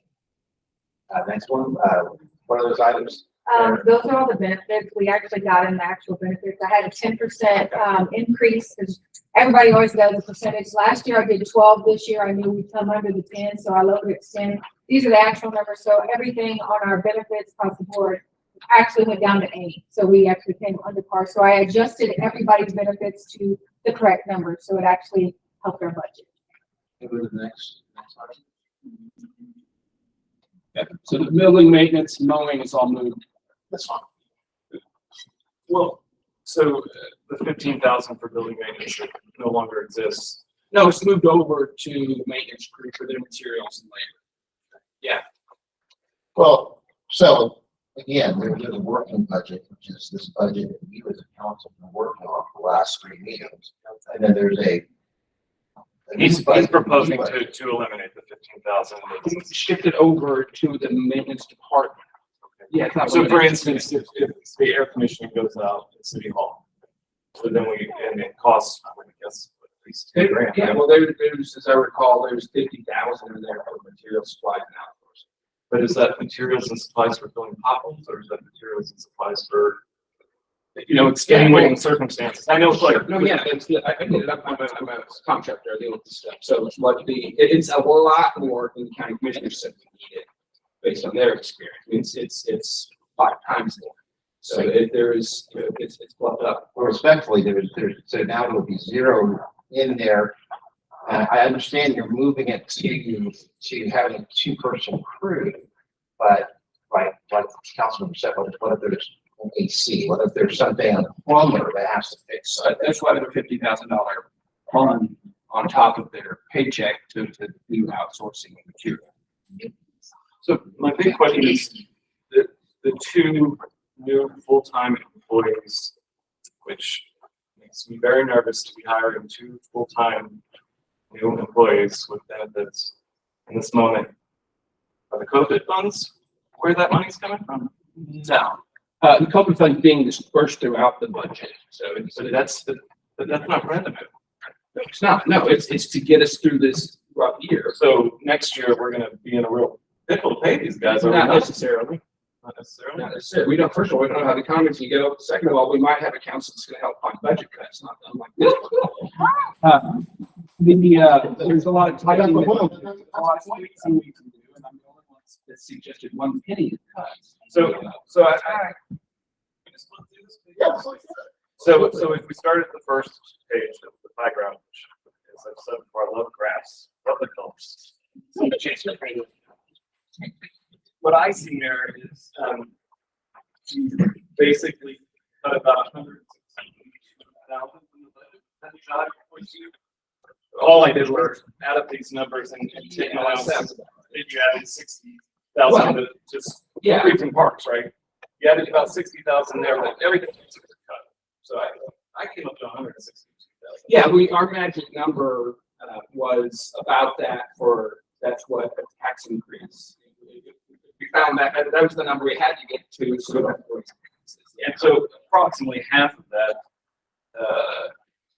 not quite half, $71,649.90 is that currently unfilled police position, correct? Yes, sir. Okay, and It then was approved by council last year. yes, sir, I remember that. And then 80,000 and change comes from administration. And that's cuts to both Primarily law and engineering. Primarily engineering, where our budget last year, I think, was 32,000. The actual was closer to 180,000. And I've been through line by line on their invoices. We've had a taxi cab meter running without any control on it. And that needs to stop right now. We can rein that way back. For example, Damon came into my office the other day and said, I don't know why you keep calling our Dura when you already pay us to do a lot of this work. They have the expertise. They're willing to share it with us. We pay them to do that, but we don't call them. We call our Dura, and they bill us god awful amounts to do stuff that we're already paying for. So yeah, through management controls, we can save a lot on that one line, a lot. I certainly can appreciate that. I guess when I look here, let me see if I can find those numbers. Okay, here we go. So here on the line item, professional fees. You've taken 40,000 from the line item for Ardura. Does that sound right? That's on the general fund or enterprise fund. Yeah, it's distributed. I'm on the general fund. There's 3 places where that number comes together for their total invoice. There's the general fund, there's the enterprise fund, water enterprise fund super distributed. I don't know exactly how you broke that down. Maybe I don't remember the details, but yeah, it's broken down between those 3. Yes. So Yeah. just because I'm looking line item here under the general fund. So there's 40,000 right there. We don't know exactly how that 40,000 was extrapolated. I mean, is it based in any expectation, like that's measurable, that we will have that much less in engineering? And I appreciate what you're saying, that we're going to try to tighten this down. No, it's actually, I think a conservative guess. I think we can save you more. But no, I didn't have the ability to do a line by line analysis of their bills, but I think that needs to be done. I appreciate that. It does make me a little nervous that number isn't measurable, because what I don't want to do is create a budget that looks really good today and we bust it. You and me both. And I'm very hesitant about hiring genuine full-time employees when we're using $250,000, which is a one-time allotment and not revenue. There's an alternative that's been offered by Infomart to actually bring on one other person and the equipment needed and assign them to that, to do that same basic work, the mowing and the general maintenance. And I believe that was about 100,000 a year. It was 75,000 to the base fee plus 25,000 to the maintenance cap, which would cover materials, extra materials and things of that nature. That's an alternative scenario for that maintenance department. My read on the people of Blanco, they'd rather have somebody to call our own, but If I can explain why that alternative is a good one, though, is because I don't want necessarily get into the weeds about all of this, but when you do funding, you fund something, doesn't mean approve. So if you're gonna approve 2 new employees, still gotta go back to council.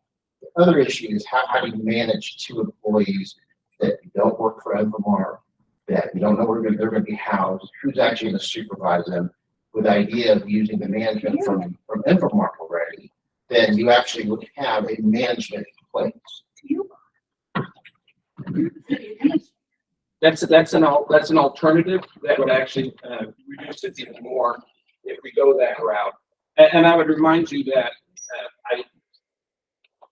as the last several years budgets showed, budget gets broken. One thing that I've already asked that we can put in place is some kind of a canary in the mine when we are on a line item that's getting ready to go over budget. We need to be made aware of that. That's not the case right now. And it is, it's called budget action. Well, the budget, it's quarterly. I get that, but there's not the little red light saying, let's talk about this. I think that should have been done with our, from 32 to 108,000. That's a big change. The other thing is we've already talked about and put the gears in motion to eventually sell that land that's outside of county. Anything that busts a budget is, it'll be, we have reserve, it'll be months and months and months and months and months down the road before, if there's something that is out of whack before it becomes, oh, we need the money. We can certainly sell that real estate by then, and if we need it, that's our reserves. I mean, they're illiquid reserves right now. They're an asset that's not in use. They're a savings account. It's in the year, when times are tough, that we should probably look at selling that to make our citizens get through the year. appreciate evaluating those assets and seeing if we can put them to better use. I just, again, it's not revenue, so that makes me nervous to base a budget on items that are not revenue, that we can't show that we can generate. And I'm not a budget guy, so, but I'm trying real hard here. Just see what else. Look, what we heard from a number of people today is, hey, let's tighten our belts as tight as we can for a year and see where we are. If we need to raise taxes, fine, but not with fluff. Yeah. You dug in deep, and I really appreciate that. But what I'm seeing on the changes, because I've compared your changes to the working city budget, it looks to me like you didn't find a whole lot of fluff, right? I mean, we just half of the savings come from eliminating a funded position that council had previously funded. And the other half primarily comes from cutting both engineering services and legal services. And they're not measurable, but it's not measurable that we're really gonna have those kind of savings in those. Well, areas. we've already, we haven't concluded the process. Meeting a month ago, we started the process of renegotiating group by council. Right. Yeah, so that's just reflecting what we've already done. And I would say this council has already made the position clear on a number of these things. I think that there are significantly more savings to be had. We have a different mindset in the council. I do want to mention, I do want to mention one point that I think I could get word with. You removed 10,000 for the 281 overlay. Yeah, I know that's not going to make every council person happy. Maybe they like to speak to that. At this moment, I think I could acquiesce to removing that from the budget, but I'm pretty sure. Yeah, I agree to that. So basically we have the 281 overlays, the document that's paid for, not included, like, I'm not going to bring it to the next one. To vote yes or no, but to see if it's viable to move forward with it, because if you do want to move forward with some costs with drawing the actual lines of which property costs it. And so I think that's what that extra money is in there for now.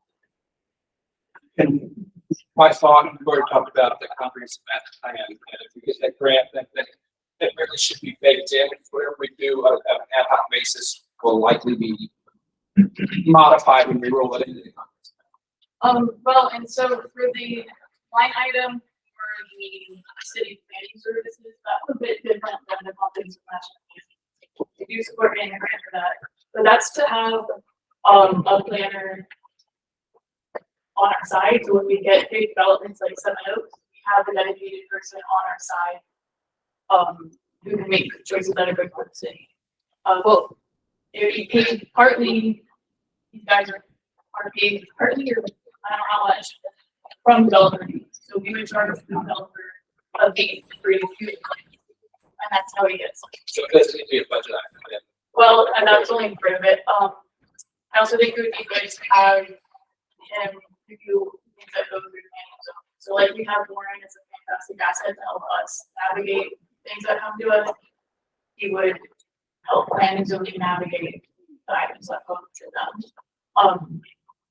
And if new things are going to be built in Lingo, it's important that they're built in a fiscally responsible way, and he would help people. Make deals that aren't great for future revenue versus infrastructure. So I take it you're advocating to keep that 10,000. That's 25,000. Well, for But the 281 overlay, I mean, I guess unfortunately we didn't do it yet, but I was gonna ask, I'm gonna ask next month if that was something we wanted to do. Knowing that there's an extra cost. I would like to leave it in because if we end up not using it, then not using it. So. I guess first I want to tell staff and you, Mayor, that I appreciate everybody's effort on this. I think we've got a hard job ahead of us. Got to figure out. There's one thing I'd like to, I don't know how you build it into this, but it's something that in a long range plan is right now we have the bond rating. You know, we're looking at some possible infrastructure upgrades and everything. but we don't have the ability to competitively procure money to fund this. And in the past, there's been a negligible amount of work done on the end, and that was my choice. And I'm not being critical of past decisions, but at this point, it's no longer an option. We've got to do something to prepare for the future. And we were giving consideration to the money budget. And even if we can do it without raising taxes, that's absolutely fantastic.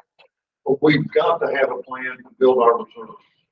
So, I mean, I think our bonding company wants, 40 weeks, you said 120 days. 120 days. Yeah, well, I think that's 40 weeks, right? It's 10 months. 40 weeks is 10 months. So 280 days.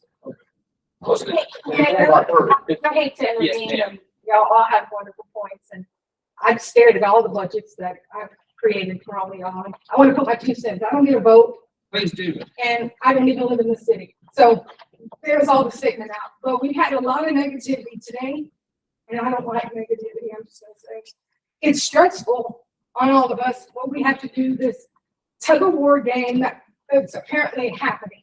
Okay. And I probably will get fired for what I'm about to say, but I'm gonna say. Neither one of them know what I'm gonna say, so I'm gonna say. Some of his I agree with, some of them I don't. Some of his I agree with, some of them I don't. Okay, but since I've stared at this budget to be comfortable, and I've heard every citizen tell me, I understand you don't want taxes to go up. I understand that completely. I know that you're on fixed. I completely understand everything you're saying. The 5% I think is too high. He's sitting next to me. He's not going to roll off and hit me, but I can look and switch up. I don't agree with the 5%. I think it's too high. I don't agree with there's no new revenue because it's a 1-year hiccup fix, and we're going to be back in this tug of war game next year because the COVID money is going to go poof. We're going to spend it wherever it goes, and it's going to go away. Most cities, because I came from other cities, if we do the 3.5, and this is the mayor's budget. I'm going to pull up the other budget that people. Sorry, here's the other budget, and this is why I'm saying it. The mayor is actually in his PowerPoint, and the way I describe it is different. He's saying he's not defunding or cutting the police, but the holding position, which the guy's name I know is Chris. Oh, hi. Okay. That was kind of approved last year. So if we went off of this working budget, that's not the mayor's, it's ours, but we don't do the 5%. We don't get the money in the black. It's if we do the 3.5, which most cities are, because the economy is going up and we can't do anything about that. And I know that we don't want to go up with them, but the grocery store, like the eggs went skyrocketing lately, but luckily they came back down. Thank goodness for that. But again, like the mayor said, we don't know. It's a gambling game, and I'm not really good at gambling. So he doesn't know what's going to happen next year. We don't know if it's going to hit rock bottom. We don't know if we're going to hit $1 million. So it is a gambling game. This year we can make it through with the mayor's budget, right? But next year, are we all going to be sitting here playing this sad game again? And then we're all going to be stressed, and because we don't know where it's going to be. That's a whole year. That's 365 days. So if we do the 3.5, like most cities, we can cut it. We can go back to the office. All of us can put our heads together. I know it's in the negative of 280, but that'll keep us up to par. I know it raises taxes, so it's not going to make y'all all happy. It's not going to make him happy because he didn't keep his promise, and it's not going to make him happy. Right? But it'll keep us up to par with the other cities. We can wiggle out, all of us could work together and come up where we could be in the black a little and not have to go through this roller coaster thing next year. And I think we could work with that. And that would be a great medium for all of us if we could do that. And then maybe next year, I don't know, but most cities don't ever go over 3.5. They just don't. They just normally automatically enroll at 3.5. Maybe next year, if we learn this year as our budget how to cut it back, learn a little harder, do a little snippet here and there, hopefully we don't have like a building blow up, or the AC go out, the emergency things, and I know it happens, then maybe next year we won't do taxes. But to bring it down from what we thought last year, we were going to do another 8%, and we bring it down to 3.5, which most cities, if you live in that, go with that, then we would still be getting our fund balance, and then we would be cutting the budget short, but then we wouldn't bust it, because we know we're gonna bust it, because there is gonna be a oops in a 365-day a year, something's gonna go oops, unless y'all live in a perfect world, because it doesn't happen in my house. And the 3.5 is gonna go to, I guarantee you, if the city has access to that money, it's not gonna be in a rainy day fund. It's going to go to, we will still be back here. It is time to draw the line in the sand. Yes. And I get y'all, but if y'all look in the past of y'all's records here at the city, apparently that has happened, not when I was here, but it had gone a few years with nothing. And that's why we're kind of in the hole. If we can at least do the 3.5, maybe next year we don't do anything. And it's a good trade-off between this tug of war game that we have going on. I mean, people have to, I know I'm making some of y'all mad. I get it. But the other side, I'm not making happy either. So y'all can all be mad at me. It is what it is. Right, if we stick to the budget, but let's make a budget that we can actually hopefully stick to, because his is a gambling game, yours is a gambling game. This whole budget is a gamble. So the mayor can be right. I'm not saying he's wrong. Some of the stuff he's right on. I'm totally with that. Some of the stuff he's right on. But when we cut it so slim back and then we have a bust, are y'all gonna be mad at the mayor? I'm not trying to protect either one of them here, but you're gonna be mad at somebody because he might bust it. And then y'all are gonna be mad at him. Or if we don't bust it, then you'll be happy with him, but the rest of us, had to struggle. I don't know. I'm just trying to come with the even median. But to me, that is the best bet that we can actually make it in the black if we move it to 3.5. Thank you. I appreciate your comments. I don't want you to feel like this is a struggle or something. The goal is to do what's best for the town and best for our citizens. And I tried to give y'all the best scenario of what we can actually provide, so y'all can get blasted. Okay. You're awesome. I appreciate you. Thank you. I've got a question. When you're doing your projection of revenue for the tax, there's no consideration for the escalation of property taxes. Is that correct? They've given us an estimate, and that it has some. I'm using the exact number they sent me. That is how I get my numbers. But then at the end of this month, I get the actual, approved, the new number. So on the 25th, whichever one we go with, it's not my decision. Whichever one is kind of approved today, we post out there with the city secretary for 30 days. After the 25th, give me like 2 days or something. I will adjust it for the actual numbers and we will repost it. Actual cash. So I'm kind of having the same question, I think, if I understand. So our tax rate right now is 3.57. The mayor's proposed tax rate with the no new revenue is 0.372. So that's an increase. And then with the 5%, that's 0.422. So if everyone's property values went up 10% last year, shouldn't the no new revenue rate go down? Did we, is our last year's number 783,000? There's a no new revenue rate and there's a no new rate. So if the no new revenue rate, that exact number that was So supposed so the question is, does the no new revenue rate, if the values go up, does that mean we lower the rate so there's no new revenue? Is that what you're asking? Yeah. So Like, I'm if we surprised keep that the the no new rate revenue- the same, the values go up, then there is new revenue. Right. Because on this, according to this budget, the no new revenue rate is actually increasing taxes. And I would expect that it would be opposite. Yeah. Makes sense. It's a good question. Sasha, can you tell me how much the anticipated, all the current numbers you have, the anticipated tax revenue increase from last year to the numbers you're using now? I didn't bring that with me, and I would have given you the wrong number. I didn't bring it with me. I didn't know what we were going to go up with, so. I know it did go up. I know it did go up, but I can't, I'm not gonna say exactly what it is because I don't have it in front of me. I can get you that answer and email it too. I don't know who you are, sir. You have to sign in the sheet. So, It's not this one over here. No, it's not on there.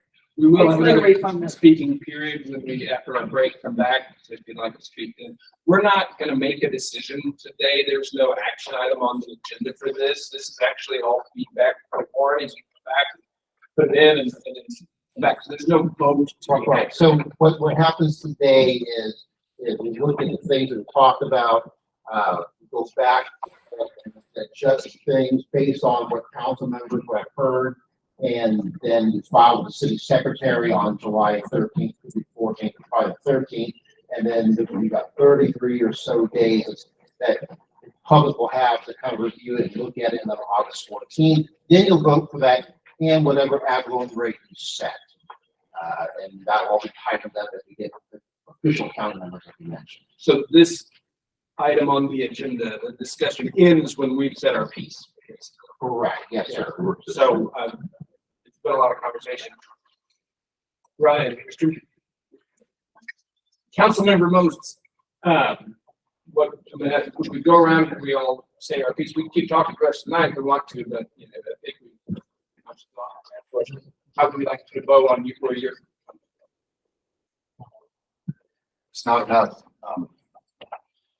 And honestly, I respect everybody's situation. I'll tell you where I come from. One of the things that concerns me, yes, is public safety. I put together a list yesterday and I didn't bring it in. I don't want to end up crying like Sasha. I've got a long list of friends. Some of the best friends I've ever had that I've lost. They all have a few things in common. They lived here for a long time. They all drank city water. They all died of cancer and leukemia. I know we can sit here and beat around the bush and say, oh, our water's not dangerous. It is dangerous. It's gotten a lot better since we've started drawing water from Canyon Lake and we refined it ourselves. I haven't looked at the recent stats. I don't know for sure, but because I don't want to know anymore. At one time, the city of Blanco's cancer rate was 3 times the national average. When we have people that have never drank, never smoked, never even cursed in their life, and they start coming down with rare form of leukemia, cancer, and stuff like that. That kind of public safety bothers. I've lost a lot more people, a lot more friends to cancer and sickness in this town. Can't say that it's guaranteed water safety. There's no way of proving it, but everybody got their water report here recently, didn't they? The contamination report. There wasn't even any samples turned in last year. So how do we know how bad we were being poisoned last year? This year, well, we have violation compounds that are known to cause. Yes. I don't know. I look at things like I don't want to just go cut a police budget. I don't want to just go cut an administrative budget. I understand. You know, public safety is definitely highest need. You know. I fear our water more than I fear the criminals in this town. Somebody comes to my home with intentions to harm my family, we'll deal with it. You guys. Old ladies on trainer today weren't able to do that when we were chasing the 2 carjackers through the city at 9 o'clock this morning. How many were both officers on that? No, the first officer caught the first guy, that I was the only officer, but the other armed suspect until the deputies and the GPS could get here. So, you know, it is my job. I recognize that, but it's all about mitigating vulnerability, right? We're always vulnerable. What do you do to mitigate that vulnerability? And so, again, what hasn't been mentioned is that last budget year, the police department reduced $30,000 from their operational budget. This year, we reduced our operational budget by about $15,000. Year-to-year budget went up $40,000 in the police department from this current year to proposed. Now you ask, how does that happen when we're adding 2 full-time officers for a whole year? Because we're running bare bones. It's a personnel budget because I believe that we need those 2 officers per shift for safety for the residents, for the people who come here, and the officers. Because had today gone bad, one of those kids turned with a cell phone or whatever, and someone who didn't have the proper training handled that inappropriately. It's, as the mayor says, hope and prayer doesn't work. Well, we're hoping and praying on revenue, and we're hoping and praying on selling land. I'm not hoping and praying on my officers' lives. I'm not hoping and praying on your lives. I'm making recommendations professionally based on public safety, nothing else, not promises other than my oath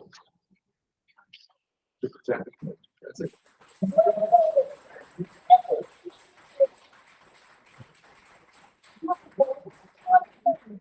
Appreciate that. Thank you. That's why this is so difficult. Honestly, I deep down inside, I don't want to remove police officers. I don't want to remove the budget. I mean, I wish we had enough money to fund everything properly and still run a savings. And I don't need to be picking on you, but. No, I welcome that, sir, and I told y'all when we met, I have a line item budget, that's fine with that, all right, but so far, none of the fat other than reducing personnel has been found in the police budget.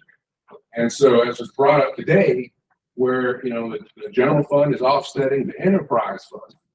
And so I forget who it was that spoke earlier, so the police department's budget wasn't an issue, right? It wasn't an issue when we reduced it last year.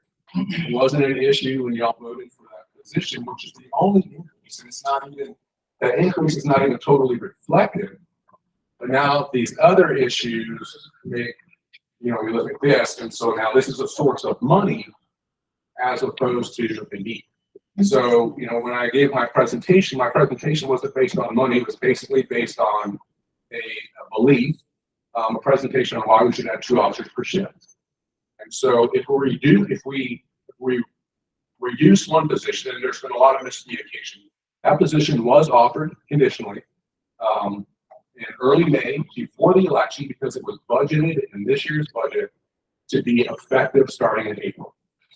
And so a lot of cities, and cities y'all mentioned, hire out people who have never been to the police academy, and they pay them $45,000 a year for 9 months to go to the academy and they break. We don't do that. I am trying to be responsible with y'all's money. We hire people who have gone through the academy on their own. Sometimes that takes time. Could I have hired someone on April 1st? I probably could have hired someone. Is that the person that I want working here to represent this department, to serve this city? No one that applied was, but we had an applicant who is highly qualified, who's from here, that could not take the state exam until July. So we made a decision, make a conditional offer based on you completing that exam. That offer was made, that offer was accepted. And so now that's the position that's going away. There seems to be miscommunication, and we're asking for additional personnel, or this is a make-believe audit. This position was approved last October, and because, as some people have mentioned, we keep moving this down the road, we had the same issue about finances last year. And so I said, you know what, instead of hiring the people we need right now, let's hire one in January and let's hire one in April to spread the cost out over the year. And that's how we entered this year on that plan. So we hired one in January, we made an offer for the one in April, and now, because we were selective on who we hired, as opposed to just filling that position, it's eliminated to pay for other things. Okay. One more thing. What is your applicant's last name? McCauley. Okay, thank you, sir. Councilman Smith, I'd like to put a punctuation mark at the end of this. What you might. You know, it's, you know, I still have a concern about building our reserves. And I think, I mean, if we're ever gonna go forward, capital improvement, and we did set up a plan to try to achieve what we start a cost of cash flow in reserves, and not something that's accessible to city staff or city budget. This needs to be for reserves. And I don't want to be disrespectful of Greta or anything like that, but But I'd rather have a police officer than a walk. It comes down to that, it's not our choice. There may be other sources, other methods and means, and we've been involved, exploring those. But the need to complete, I mean, I want every department, our sewer department, our water department, everything to run in premium. We're going in the right direction. OJ and his committee and our finance department. I mean, when I first got on council, there were no, there were after that could be used to make any kind of it. And so I also, until we know how much, we gotta go in a direction tonight, and our admin has to follow that direction.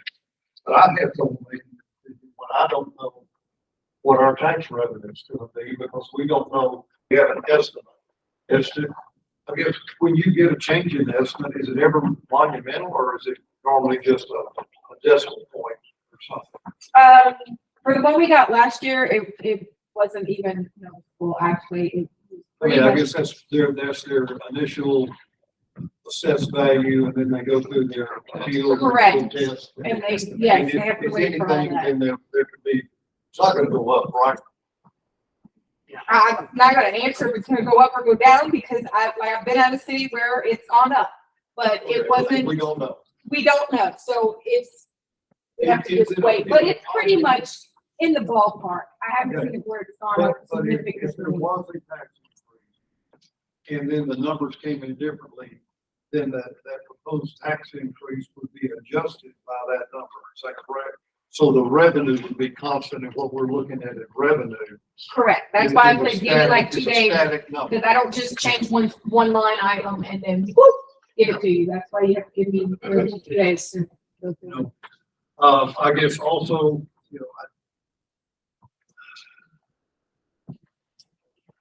I'd like to see a marriage in between the two budgets. I rely on staff for their input. I mean, we have professionals that represent us, and then we pay to do this, and then they give it to us for our review, our consideration, and our initial approval. So, but I guess I'm not in favor of reducing an officer, or even though that position is not there. I'm also in favor of a balanced budget, but if you eliminated the wall, then you knock that increase down to below 30,000. And I guess that's arbitrarily picking out another source. And we got our wish list. Yeah, you know, the liability is that, Right, well, the same with our infrastructure and street and everything.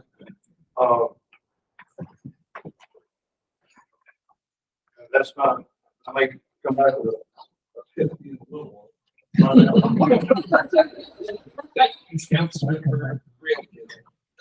I'm not sure my microphone working. Hopefully you can hear me. Okay, I'll say when staff came to us with an 8% increase, I'm on record. I asked, let me see some numbers in between.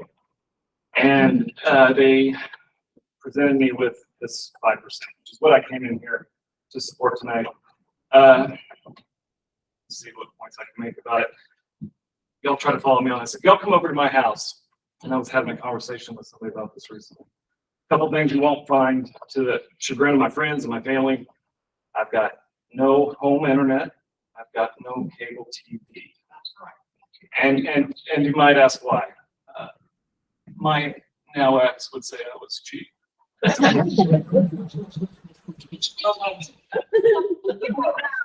I like to think I'm frugal. So you might also imagine that a guy like me does not relish raising his own taxes. It's not something. I also don't relish raising taxes on my friends and neighbors who most that I can think of off the top of my head are also frugal. That said, I've had the benefit of being up here for over a year. This is my second budget cycle. And from this vantage point, I've seen where this city was just 3 short years ago. And it was the culmination of decades of, I think, mismanagement, but not intentionally mismanagement. So I have also seen the hard work of city staff and council over the last 3 years to correct course. And I think we're beginning to see the fruits of those labor. I mean, again, and I'm very appreciative of the mayor's proposal, but the budget I'm looking at that we've been working on, it is balanced. It's balanced. It does not claw back any services. We still have services to provide, but no services we're currently providing are clawed back. And it relies on a 5% increase. That's below inflation, and we all have felt inflation lately. Anybody who does the grocery shopping knows we're thinking twice as much. So what does that mean to you and I? If you have a property on the books for $300,000, I don't, but if you do, I'll just use that number. This 5% tax increase that we're talking about will raise your taxes $150 annually, and that's real money to me. I don't take it lightly. I could probably get cable and internet for a full month with that. I guess. But that being said, when y'all come visit me next year, I'm still going to be watching reruns of Bob Newhart show circa 1978. And the reason is because I see cable as a want, not a need. That's right. But and there's going to be folks that disagree with me. From my vantage point, where I've been this last year, and it's not where I started, I see this 5% increase as a need. And I'm proud to support our police force, which is extraordinary. I'm proud to support this administration, this city staff that I think are doing a fantastic job. And I'm proud to have a fully funded public library, which I consider as a gem of this city. So, and I'm proud to be associated. If this 5% budget passes, I will be proud to be associated with it and put that down in writing. So that's where I'm at, but I'm still open to discussion. Councilmember Swenson. Okay, I just have some thoughts. Number one, I support a fully staffed police department. I don't want to make any cuts to the police department. Number two, I think it's really important that we start building up reserves. So not only being positive on the budget, but having a little bit of buffer so that we can start saving up our emergency fund. I'm hesitant to use COVID money on anything that's a recurring expense. There might be an amount that we can use, but if we don't expect to get that next year, without raising taxes, then that makes me really nervous to use COVID money because we're not getting it again next year. And my last point is, I don't want to lowball our engineering costs. I understand maybe they're not going to be as much as last year, and maybe we can put it down some from the city proposed budget, but that just means if we go over, I don't want to go over, we're going to have to be in the red. It's something that we can't really predict. We don't know if something's gonna fail in the water treatment plant. We need engineering services. Thank you so much. The final vote is August 14th. Is that correct on the budget? Or July? So Tax rate. yeah, so on August 14th, you're gonna have the tax rate first, and then you're gonna have the budget that you're approving on the same day. You can actually do it later, but that's how we have it set up, it's August 14th. So there will be time for the public to review it about 32, 33 days. And so it can be tweaked. And it can be tweaked since then. So let me ask this, what I'm just so we can kind of move forward. It looks like from what I'm hearing from different council members that what the working budget is it looks like there's 3 people that are in favor of that, and we are somewhere between 3.5 and 5% of an annual increase. So that's what it looks like. That's what it sounds like for me. I just want to make sure that I'm understanding. I would like to discuss something else if possible, since we've got plenty of time. So, well, I guess, you know, when we were visiting, we were discussing COVID funds. One of the options I looked at previously was allocating the COVID fund to our street and repair department. The mayor's has a suggestion of having a street and repair department or outsourcing it to a third party. And I'd probably be more in favor of that, but I'm trying to make that decision tonight. But in mine, I was moving another $100,000. We already had 70 and 40. We had 110 there, and then you put another 100 to So the we would have- maintenance and infrastructure. Yeah, so we go and we move those money, the COVID money, but then at that point in time, if we end up and we don't have that savings, that next year, there's no street repair. And it's basically making other funds available to fund the budget.